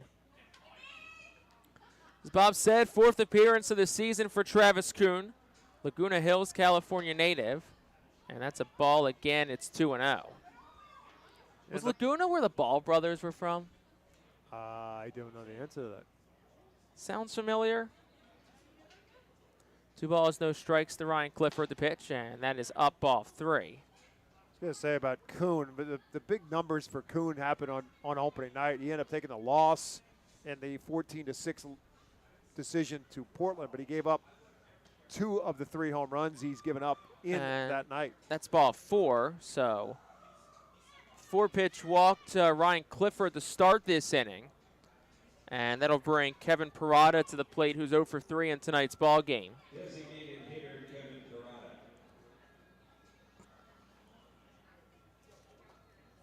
Parada. 5th walk surrendered now by the Fightin's pitchers. Great outing by Castellano. He goes 3 innings, 4 hits, did not give up a run. And that hits the batter, Parada. So after the leadoff walk to Clifford, Parada's hit by the first pitch he sees. Trainer's coming out again. Parada's shaking off that left hand, it looks like, and also that like elbow, forearm area. Yeah, to be honest, I'm not sure exactly where it got him, but that's where they're looking. It looks like they're looking right at the elbow. So if it is the elbow, that's why it's it's kind of shivering down the entire extremity into the wrist and into the hand area. And it's cold, which doesn't help either. Yeah, he's got bumblebees in his hands for sure. So not a good start now for Travis Kuhn, and with that, Brad Bergeson's coming out. Correct. Try to settle him down right away. Go out, say, turn around, look at the scoreboard. See, you got a 10-2 lead. Your job is to throw strikes. You walk the first guy, you hit the second guy. Settle in, throw strikes, get outs. And Parada will stay in the game. He heads to first. 10-2, Fightin' Phil's on top. Top half of the 7th inning. Game 1 of a 6-game series between the Fightin' Phils and the Rumble Ponies.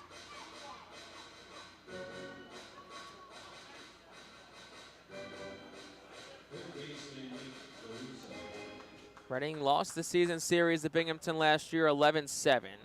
Teams did split the only series in Baseball Town a year ago. That was Memorial Day week leading into it. First pitch to LaRusso's over for a strike. It's 0-1. Nick LaRusso, who's been aboard all 3 times tonight, couple of hits and a walk. And the pitch is waved on and whiffed. It's 0-2. Phillies game is final. They end up winning it 6-4. Bryce Harper with a 2-run home run in the 7th. Ryan Kirkering, another ex-Phil.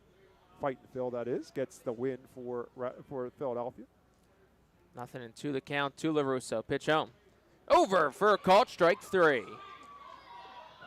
First strikeout for Travis Kuhn tonight, the 9th overall for Fightin's pitching. And that'll bring Alex Ramirez to the plate.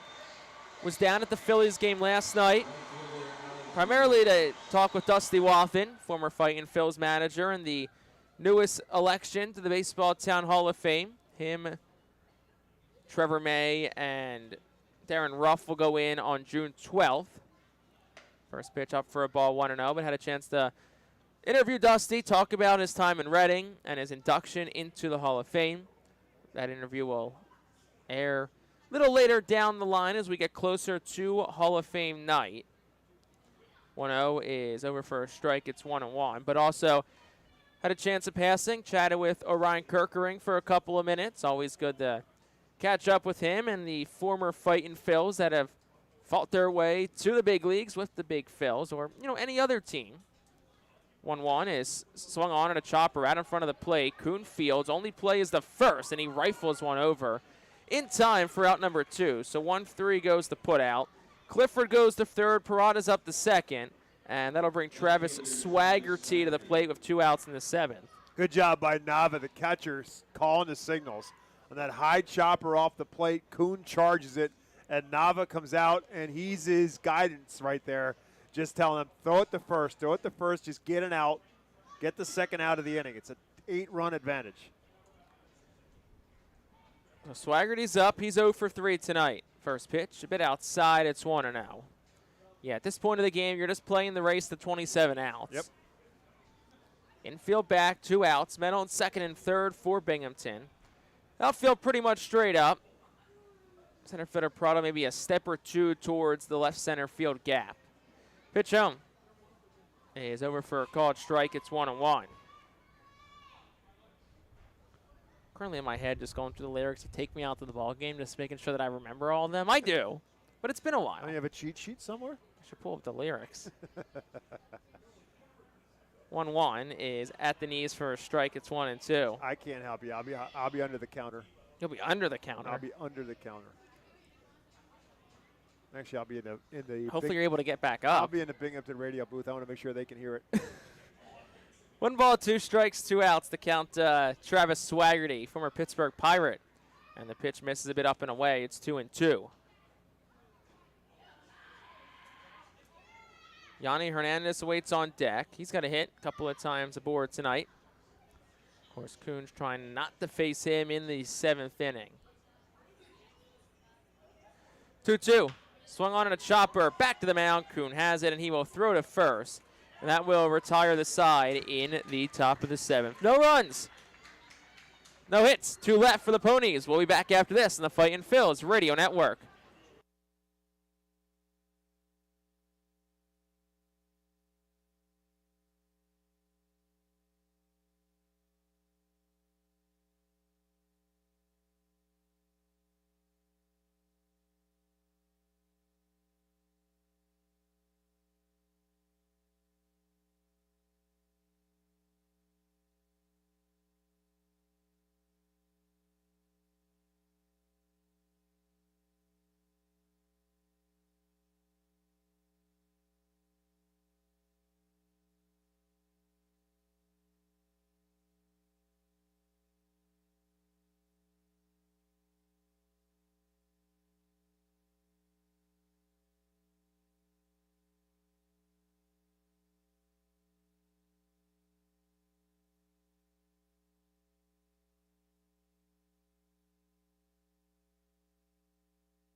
Bottom half of the 7th inning is brought to you by Swartz Culleton PC. Have you or a loved one been injured? Get justice. Call Swartz Culleton today at 1-800-JUSTICE. Or get justice if you just witnessed that singing performance here It was a class. I thought it was good. I thought that was my best one yet.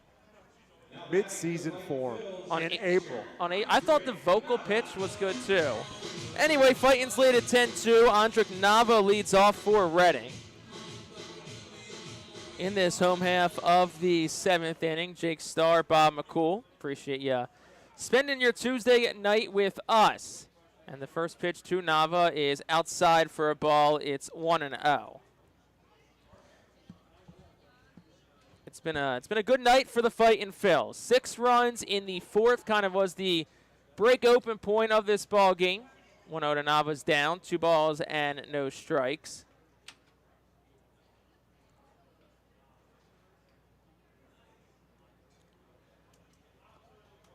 Nava, who came into the game late for Caleb Ricketts after he was injured earlier on.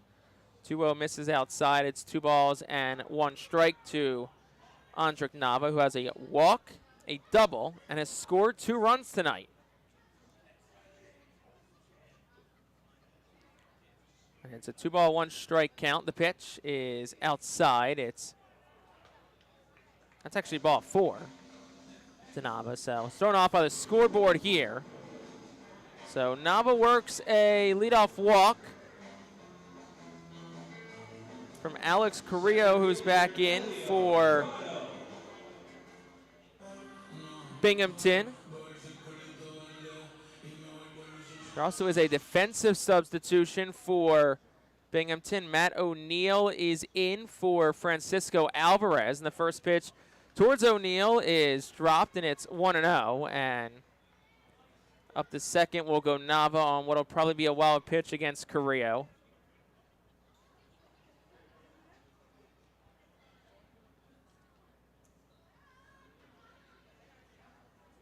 So 1 ball, no strikes to count to Elio Prado after that wild pitch. And the pitch home. Prado swings, hits it mile high in center. Morabito, I don't think saw it for a second. Then the center fielder does, makes the catch. Nava will tag second to third. There will be no throw. And that is a productive out for Prado. F8 goes the put out. Nava up to third. And that'll bring Robert Moore to the plate. Moore has had himself a good night. 3 RBI, 2 runs scored. He's got a single and a home run.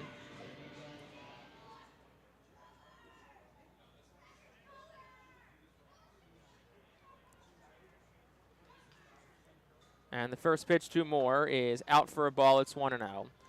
Binghamton's playing the infield back with Nava on third and 1 out.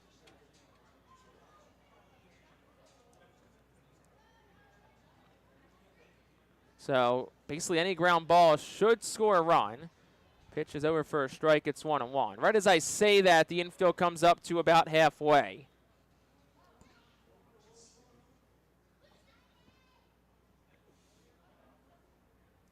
And it's a 1-1 count to Robert Moore. The pitch. He swings. He crushes it. Deep towards right. Ramirez back turns. It's gone. A 2-home run night for Robert Moore. And the Fightin' Phils extend their lead to 12-2. Have a night, Rob. And he turned on that one and he hit it. That was a line drive that just had enough to clear the right field fence. Robert Moore, 2 home runs tonight, 5 RBI. And that'll bring Cade Fergus to the plate for the Fightin' Phils.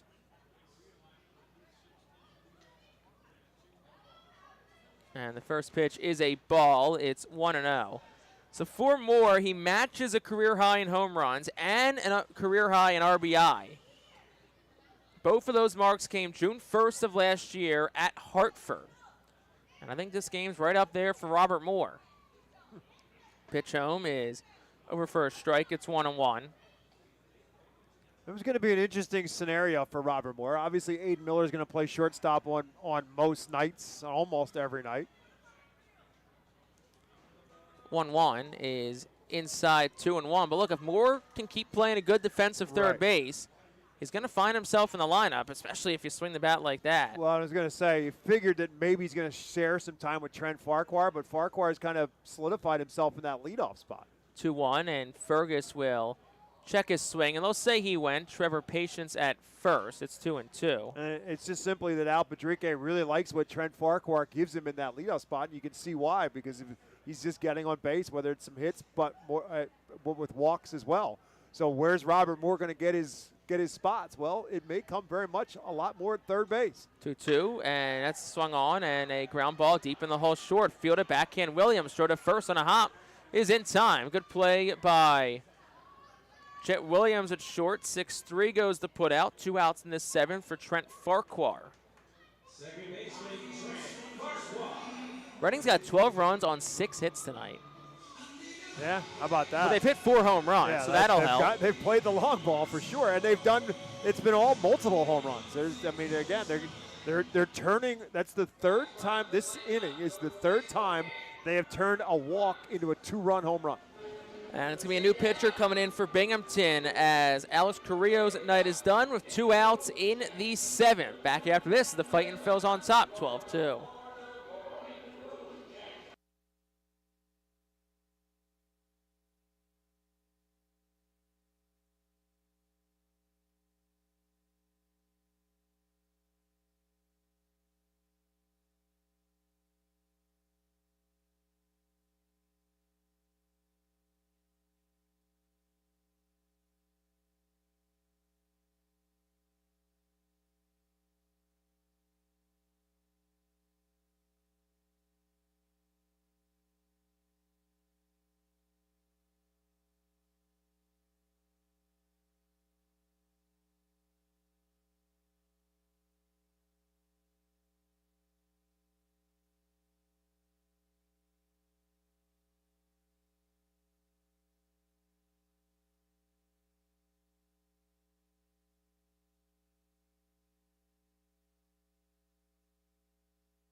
New pitcher out of the Alvernia University Golden Wolves bullpen is Cameron Foster. 12-2 game, no one on base. He inherits in the home half of the 7th. Foster's second appearance. He pitched an inning and a third in his first, did not give up a hit, a run, struck out 2 and walked 1. So no record and no earned run average as well for Cam Foster in his first appearance.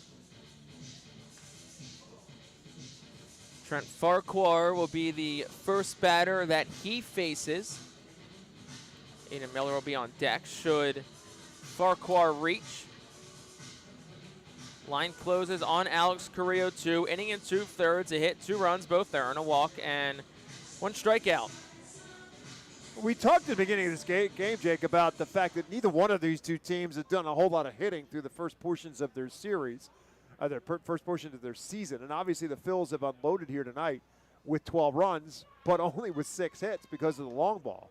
First pitch to Farquhar is down for a ball. It's 1-0. But they're doing it against a Binghamton pitching staff that's been pretty good so far. Their ERA coming into this game was 3.17.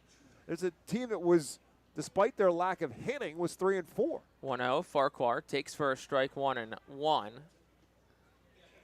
So the Rumble Pony pitching has been decent so far, but it has not gotten the job done tonight. Lots of walks, and the Phils have made them pay for it.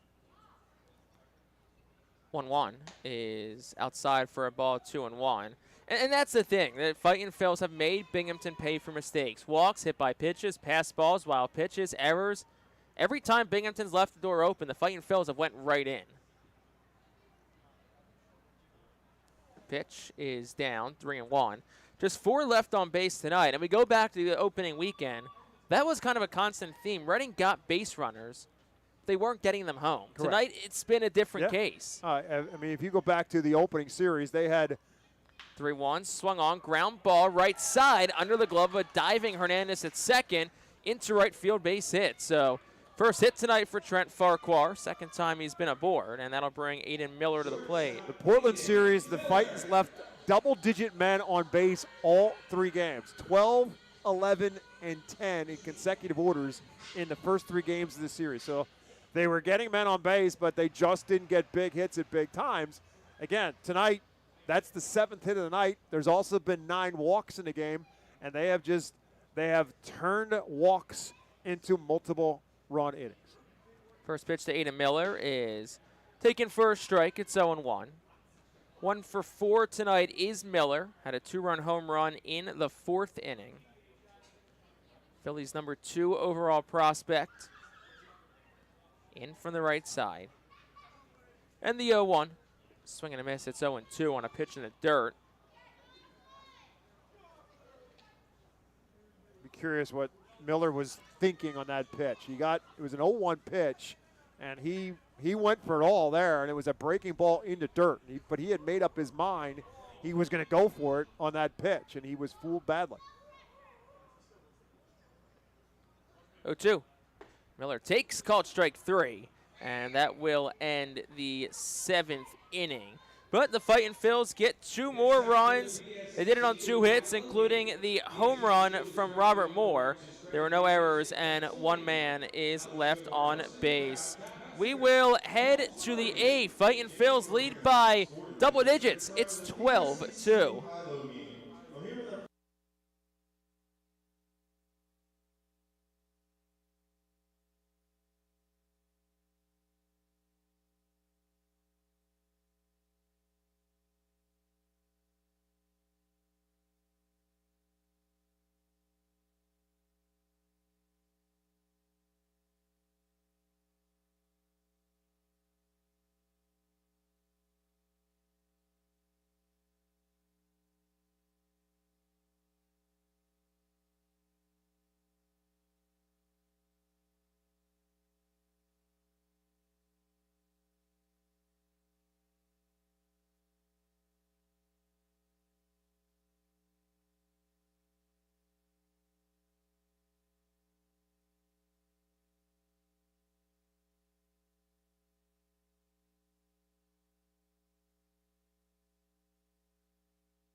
Top half of the 8th inning. Fightin Phillies lead at 12-2, and Andrew Schultz is in, and they get 6 more outs. I'm going to throw things back over to Bob McCool. Bob? Andrew Schultz, the 27-year-old right-hander, making his second appearance.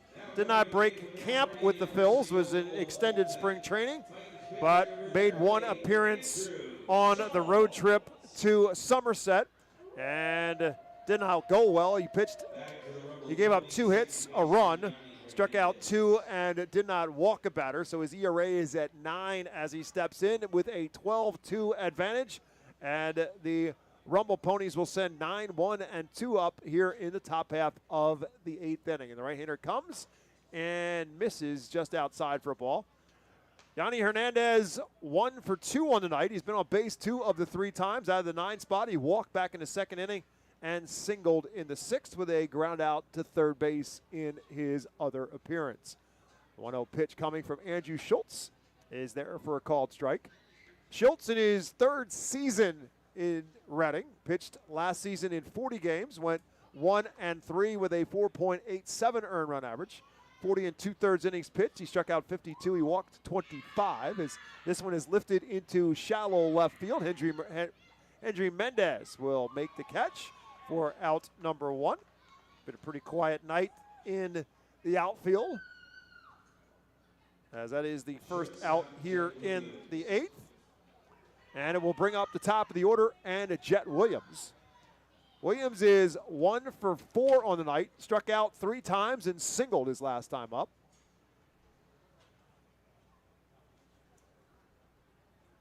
And the first pitch to him is a bit low for a ball.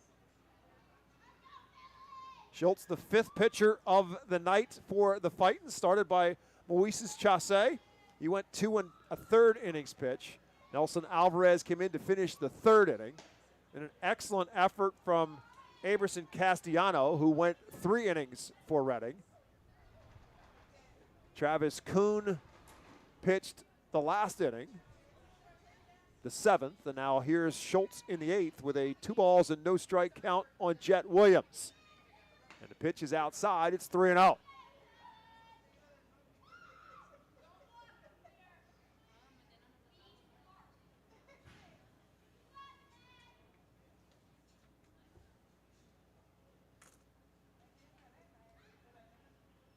The 3-0 pitch is up and in, ball 4.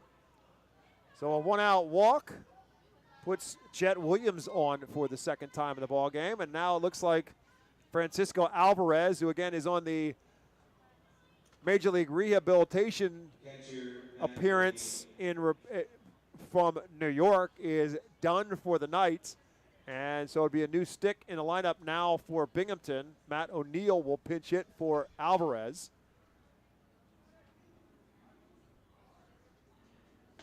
And the first pitch to him is a curveball, and it's a good one. So Matt O'Neill batting for the first time in the ball game. Kevin Parada, the other catcher for the Rumble Ponies, is the designated hitter tonight, as O'Neill beats this one foul.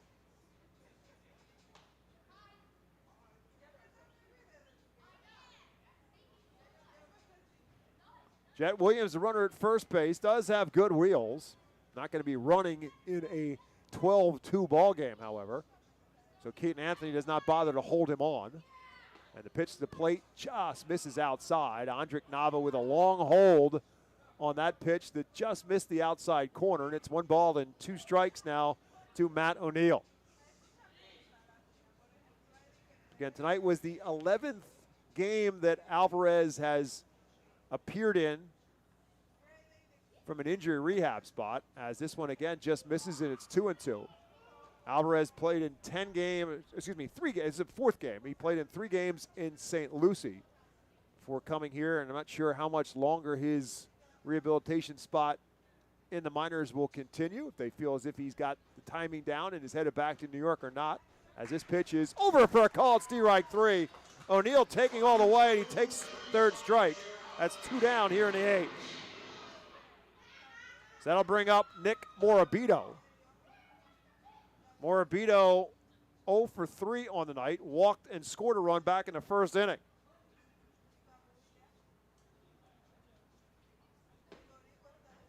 And that first pitch to him is low for ball. Of course, Alvarez also was hit by a pitch in his last plate appearance. So whether that had any bearing on whether or not they took him out or whether or not he had just gotten enough night work in for the night.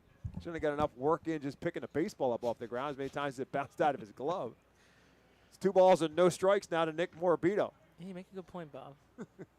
So he finishes 1 for 3 on the night with a solo home run and a single, in addition to being hit by a pitch. So he's on base 3 out of the 4 times he was at the plate. Morabito sits 2-0 and takes 1 for a called strike.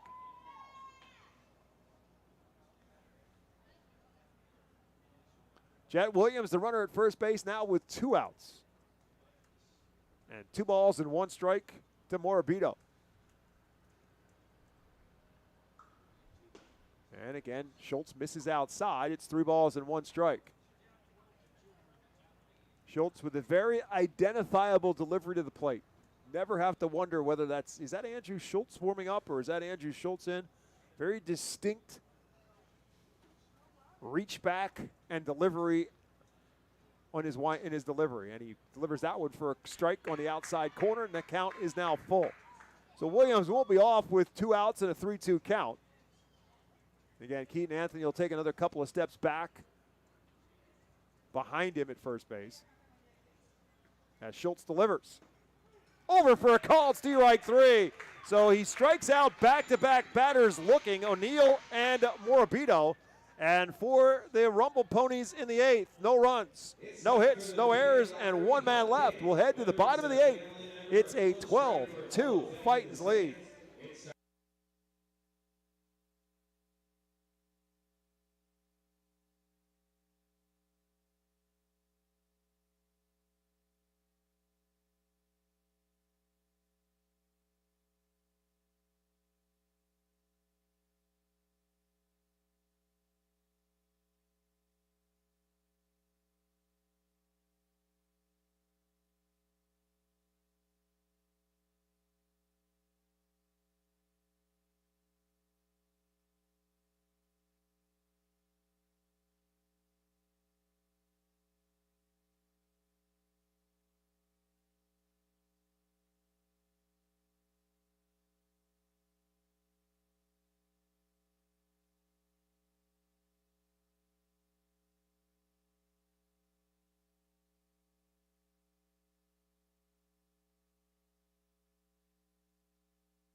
Cameron Foster back out there for the 9th inning for the Rumble Ponies.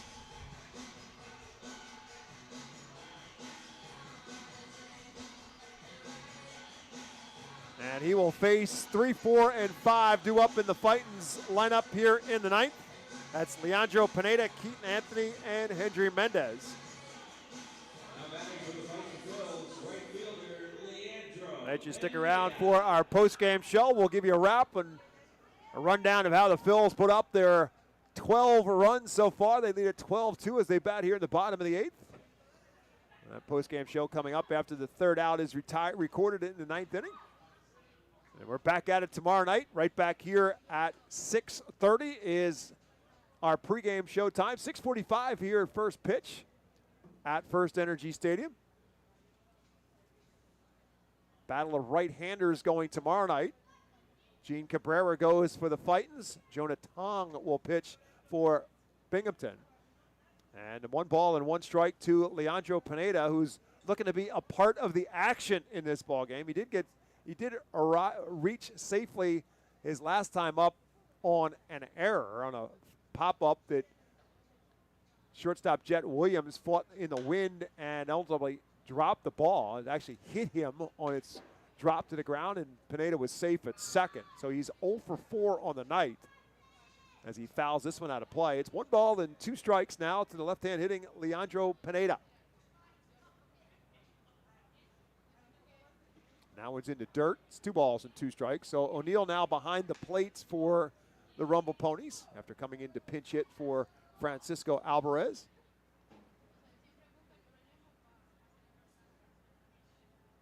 Game 1 of 6 here at FirstEnergy Stadium. This one's way up high, an easy take for Pineda, and the count is now full.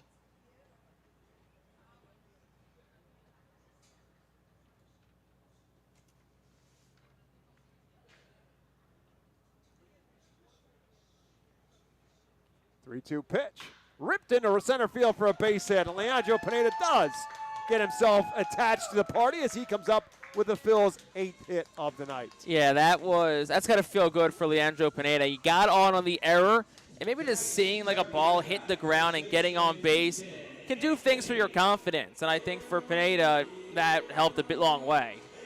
So he is a leadoff base runner here in the 9th inning, and that'll bring Keaton Anthony to the plate. Anthony also looking to be a piece of this as he is 0 for 4 in the night with a couple of flyouts and a couple of strikeouts. And that's way up high for a ball. Couple of giveaways coming your way this weekend if you're thinking about coming out to FirstEnergy Stadium to see the Phillies and the Ponies, as the Foster delivery is over for a called strike. Friday night is Andrew Painter bobblehead night. Saturday, of course, is our first fireworks night of the season. And then Sunday, kids receive a Reading Hot Dogs jersey. 1-1 pitch to Anthony. Beats that one foul. It's 1-2. So that'll be an interesting thought process. Which is the bigger draw, the Andrew Painter bobblehead or the kids' hot dog jersey? Because the kids love the hot dog jersey. I know it's first 1,500 kids. Right. Bobblehead's first 1,000 kids. Right. But I'm just talking about in terms of the want. This one, again, beaten at the ground by Anthony off his foot.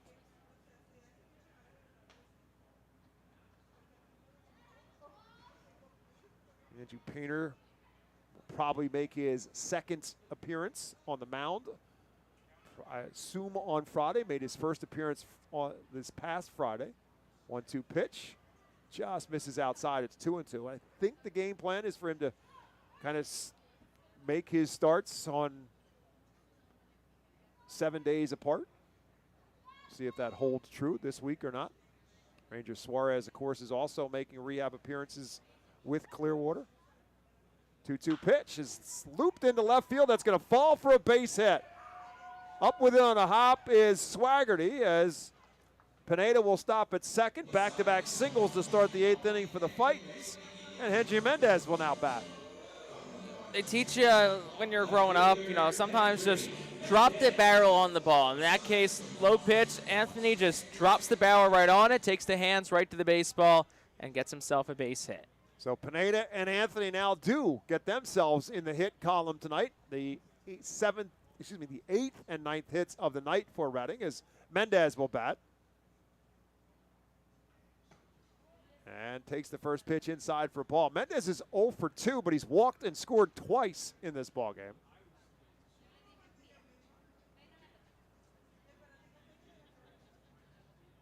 Rumble Ponies pitchers have walked 9 in this game. As this one's flared into shallow left center field, Swaggerty dives and makes the catch. Nice running, diving catch by Travis Swaggerty. And a good read by Pineda. He stayed put at second base and no opportunity to double him up as Mendez is retired for the first out here in the 8th. Yeah, good play by Swaggerty on left. Obviously, look, if you're Binghamton at this point, you're just looking for, saying on anything you can kind of take away from this game. It was not your night. And, see if offensively they can get some momentum. But right now, just been all Reading tonight. So that'll bring Andrik Nava to the plate. It's like Gunnar Mayer. Yep, Gunnar Mayer is up to apparently pitch the 9th for the Fightins. After Andrew Schultz pitched his 8th inning, the first pitch to Nava is a strike.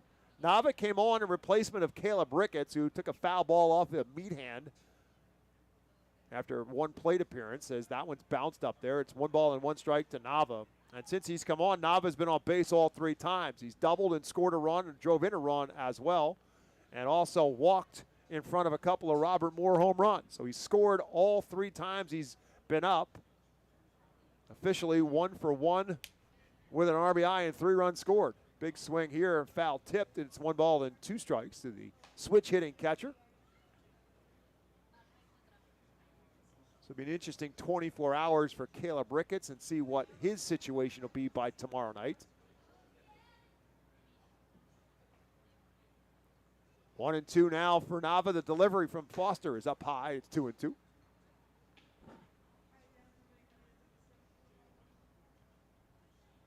I guess the Phils will have to make that decision pretty early because if Ricketts can't go, You got to get a catcher here. correct. McIntosh is already on the IL. 2-2 pitch. Lifted into the left side of the infield. The shortstop, Williams, will give way to the third baseman, LaRusso, who will make the catch for out number 2. Infield fly rule was also called on that one. So Pineda stays at second, Anthony stays at first, and that'll bring Elio Prado to the plate. Prado's had a good night as well. He's 1 for 3. He hit a 2-run home run back in the second inning. That put the Phils on top in this game for the first time. He also walked and scored a run. He flew out a couple of times. So officially 1 for 3 with 2 runs batted in and 2 runs scored. First pitch to him is up high for a ball.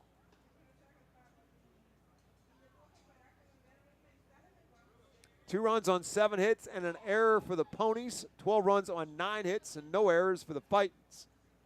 2 outs here in the bottom of the 8th. And another one up high. It's 2-0.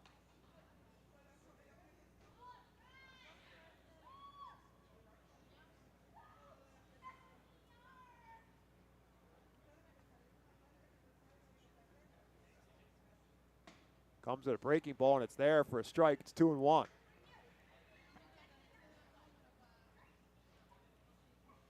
One of the stars tonight, Robert Moore, is on the on-deck circle, hoping for yet another chance. Swing and a miss from Prado. It's 2-1. Excuse me, it's 2-2.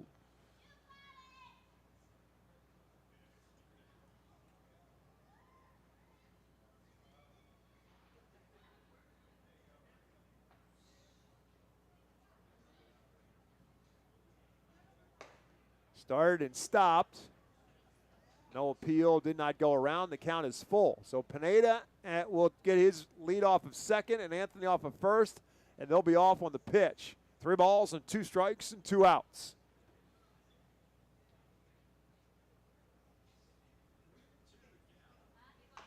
Beats it foul.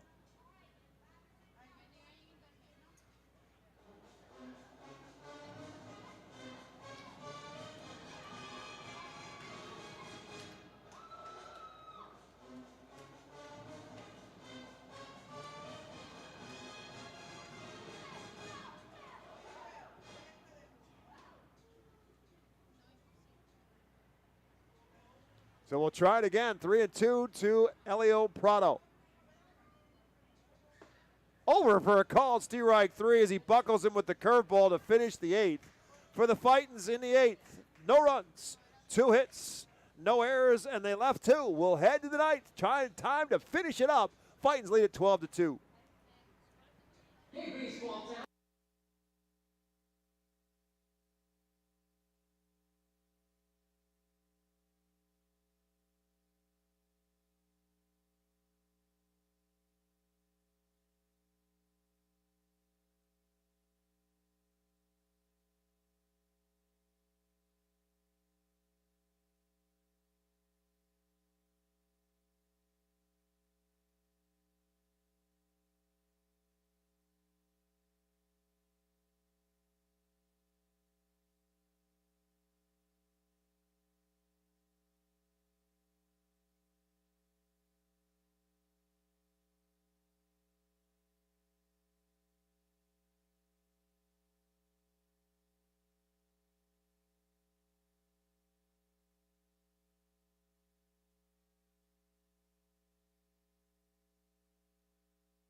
We head to the 9th, and a new pitcher coming in for the Reading Fighting Phils to finish this thing up. It's Gunnar Mayer, making his 3rd appearance tonight. No wins, no losses, and no earned run average as well.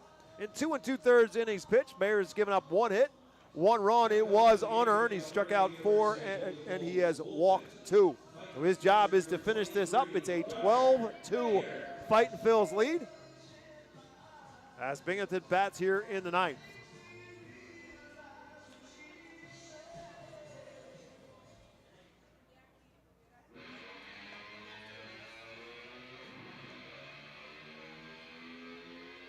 Mayer will face Ryan Clifford, Kevin Parada, and Nick LaRusso. That is the three who are due up for the Rumble Ponies here in the ninth inning.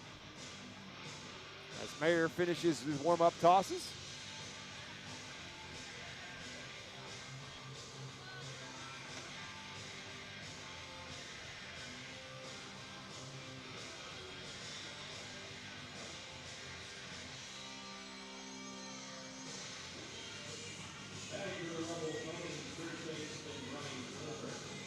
Clifford on the night has been on base 3 out of the 4 times he's been at the plate, doubled and drove in a run back in the first inning. That gave the Ponies their lone lead of the ball game.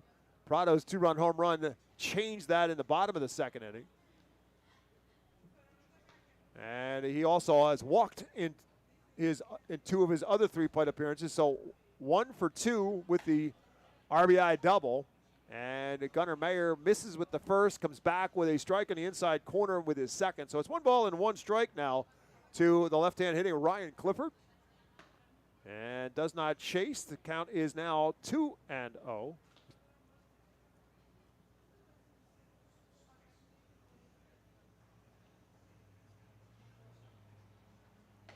And that's there for a called strike. So 2 balls and 1 strike. The count, 2 balls and 2 strikes to Clifford.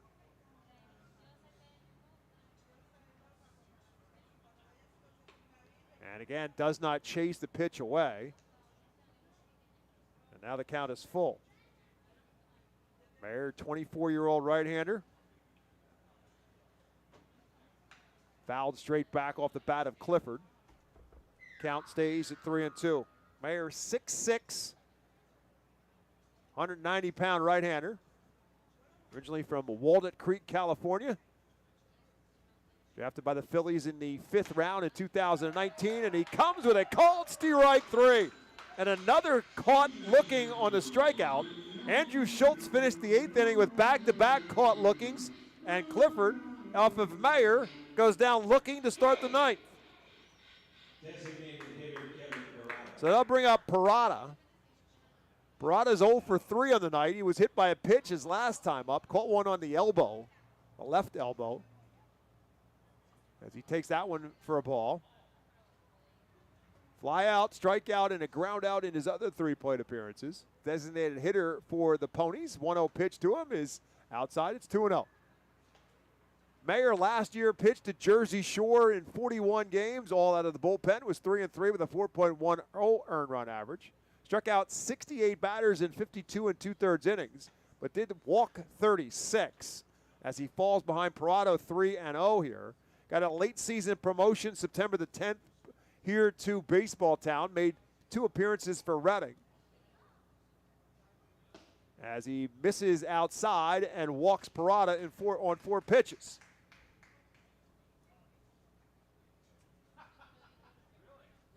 That'll bring LaRusso to the plate. That's the 7th walk surrendered by Reading pitching tonight.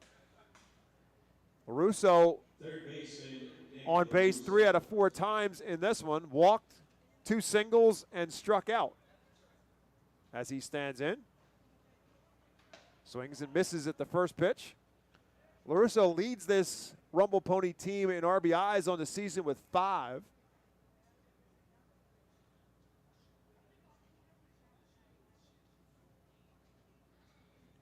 Swing and a miss. Adam bailing on that one.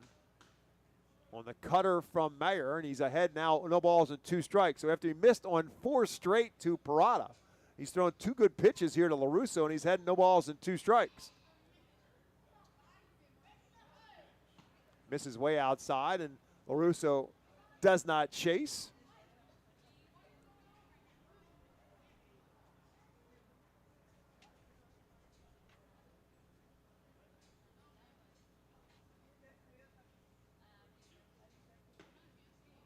and misses inside. Now it's 2 balls and 2 strikes.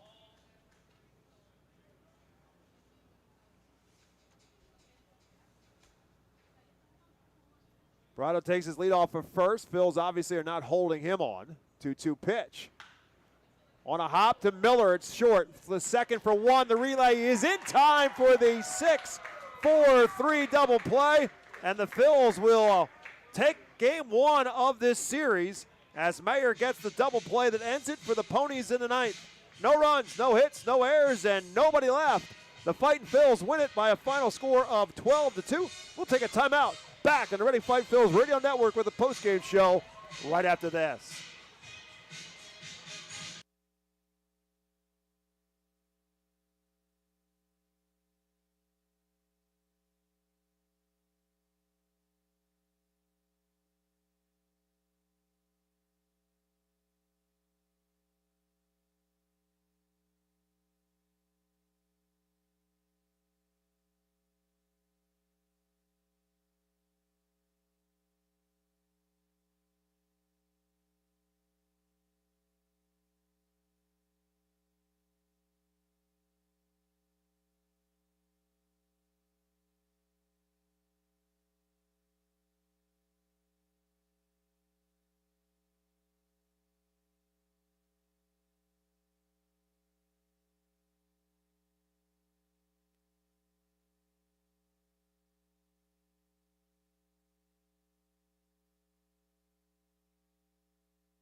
Welcome back to the Reading Fightin' Phils Radio Network and the postgame show where Reading takes game 1 of this series by a score of 12-2.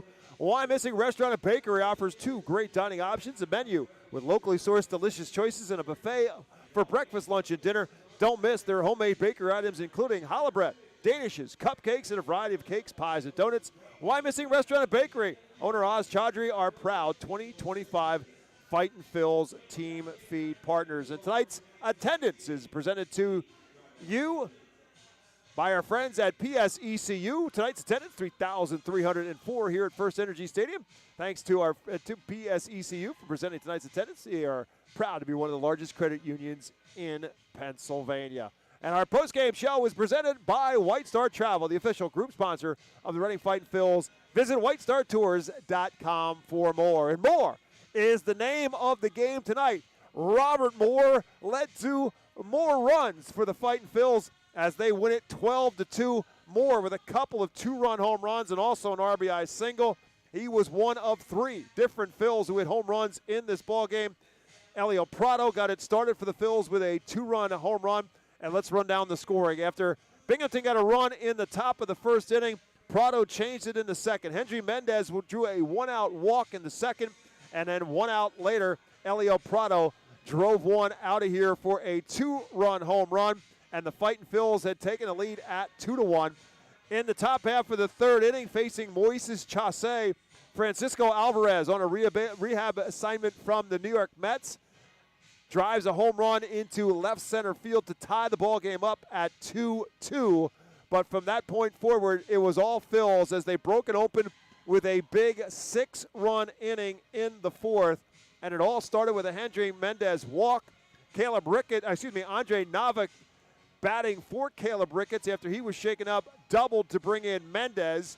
Prado walked. Robert Moore followed it with an RBI single. There was a bunch of wild pitches and pass balls in the midst of all of it. Mendez scored on a wild pitch. Prado scored on a wild pitch. Robert Moore with the RBI single. Then Cade Fergus walked after Trent Farquhar hit a little fly ball into right field that Ramirez let drop in front of him, but picked it up and threw Cade Fergus out for a fielder's choice at first base. Put a runner at first and one out for Aiden Miller, who drove one out of here to right center field for his second home run of the year, a 2-run home run. And that finished off that 6-run inning. The Phils had now led it 8-2, but their bats were not done. Another walk led to more runs for the Phils. This time it was Nava with a walk with one out in the 5th, and then one out later, Robert Moore drives one out of here to right field, a line drive home run, the 2-run home run, made it a 10-2 game. And then one more time in the 7th, it was a walk to Nava, and then one batter later, Robert Moore with his second home run of the night, 5 RBIs on the night to go along with his 3 hits, and he scored 3 runs as well. So it was much more of Robert Moore tonight, and it leads to more runs for the Phils as in 12. Averson Castellano picks up the win for the Fightin' Phils, and that is his second of the season. And the loss will go to Luis Moreno. He was the pitcher of record in that 4th inning when things just exploded. His wildness led to some issues. Again, the wild pitches, pass balls, a mess of a 4th inning for the Rumble Ponies, and the Phils took advantage of it. We talked about it during the broadcast that the mistakes that were made tonight by the Rumble Ponies, the Phils capitalized on a bunch of them, and as a result of that, they come up with a solid, pretty easy opening win of this series. Final numbers in this one for the Fightin' Phils: 12 runs on 9 hits. They did not commit an error, and they left 7 on base. For Binghamton, they scored the 2 runs. They had 7 hits. They committed 1 error, and they left 13 men on base. Time of the game, 3 hours and 6 minutes, and played in front of 3,304 here in Baseball Town. So the Reading Fightin' Phils with the win go to 4-6 on the season, and with the loss, Binghamton falls to 3-5 on the year. Tomorrow night, matchup of right-handers. 6:45 is first pitch here at FirstEnergy Stadium. Gene Cabrera will go for the Fightin' Phils, and Jonah Tong will go for the Rumble Ponies. First pitch is at 6:45.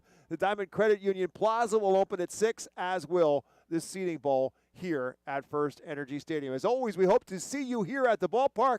If not, we'll be back at it with another call of the game, beginning with the pregame show at 6:30 tomorrow night here on the Reading Fightin' Phils Radio Network. And again, our new home here on our new flagship home here on this radio network in 2025 is at 8:30 WEEU.com. We'll have the call of the game for you tomorrow night again beginning at 6:30. Thanks to my broadcast partner, Jake Starr. My name is Bob McCool.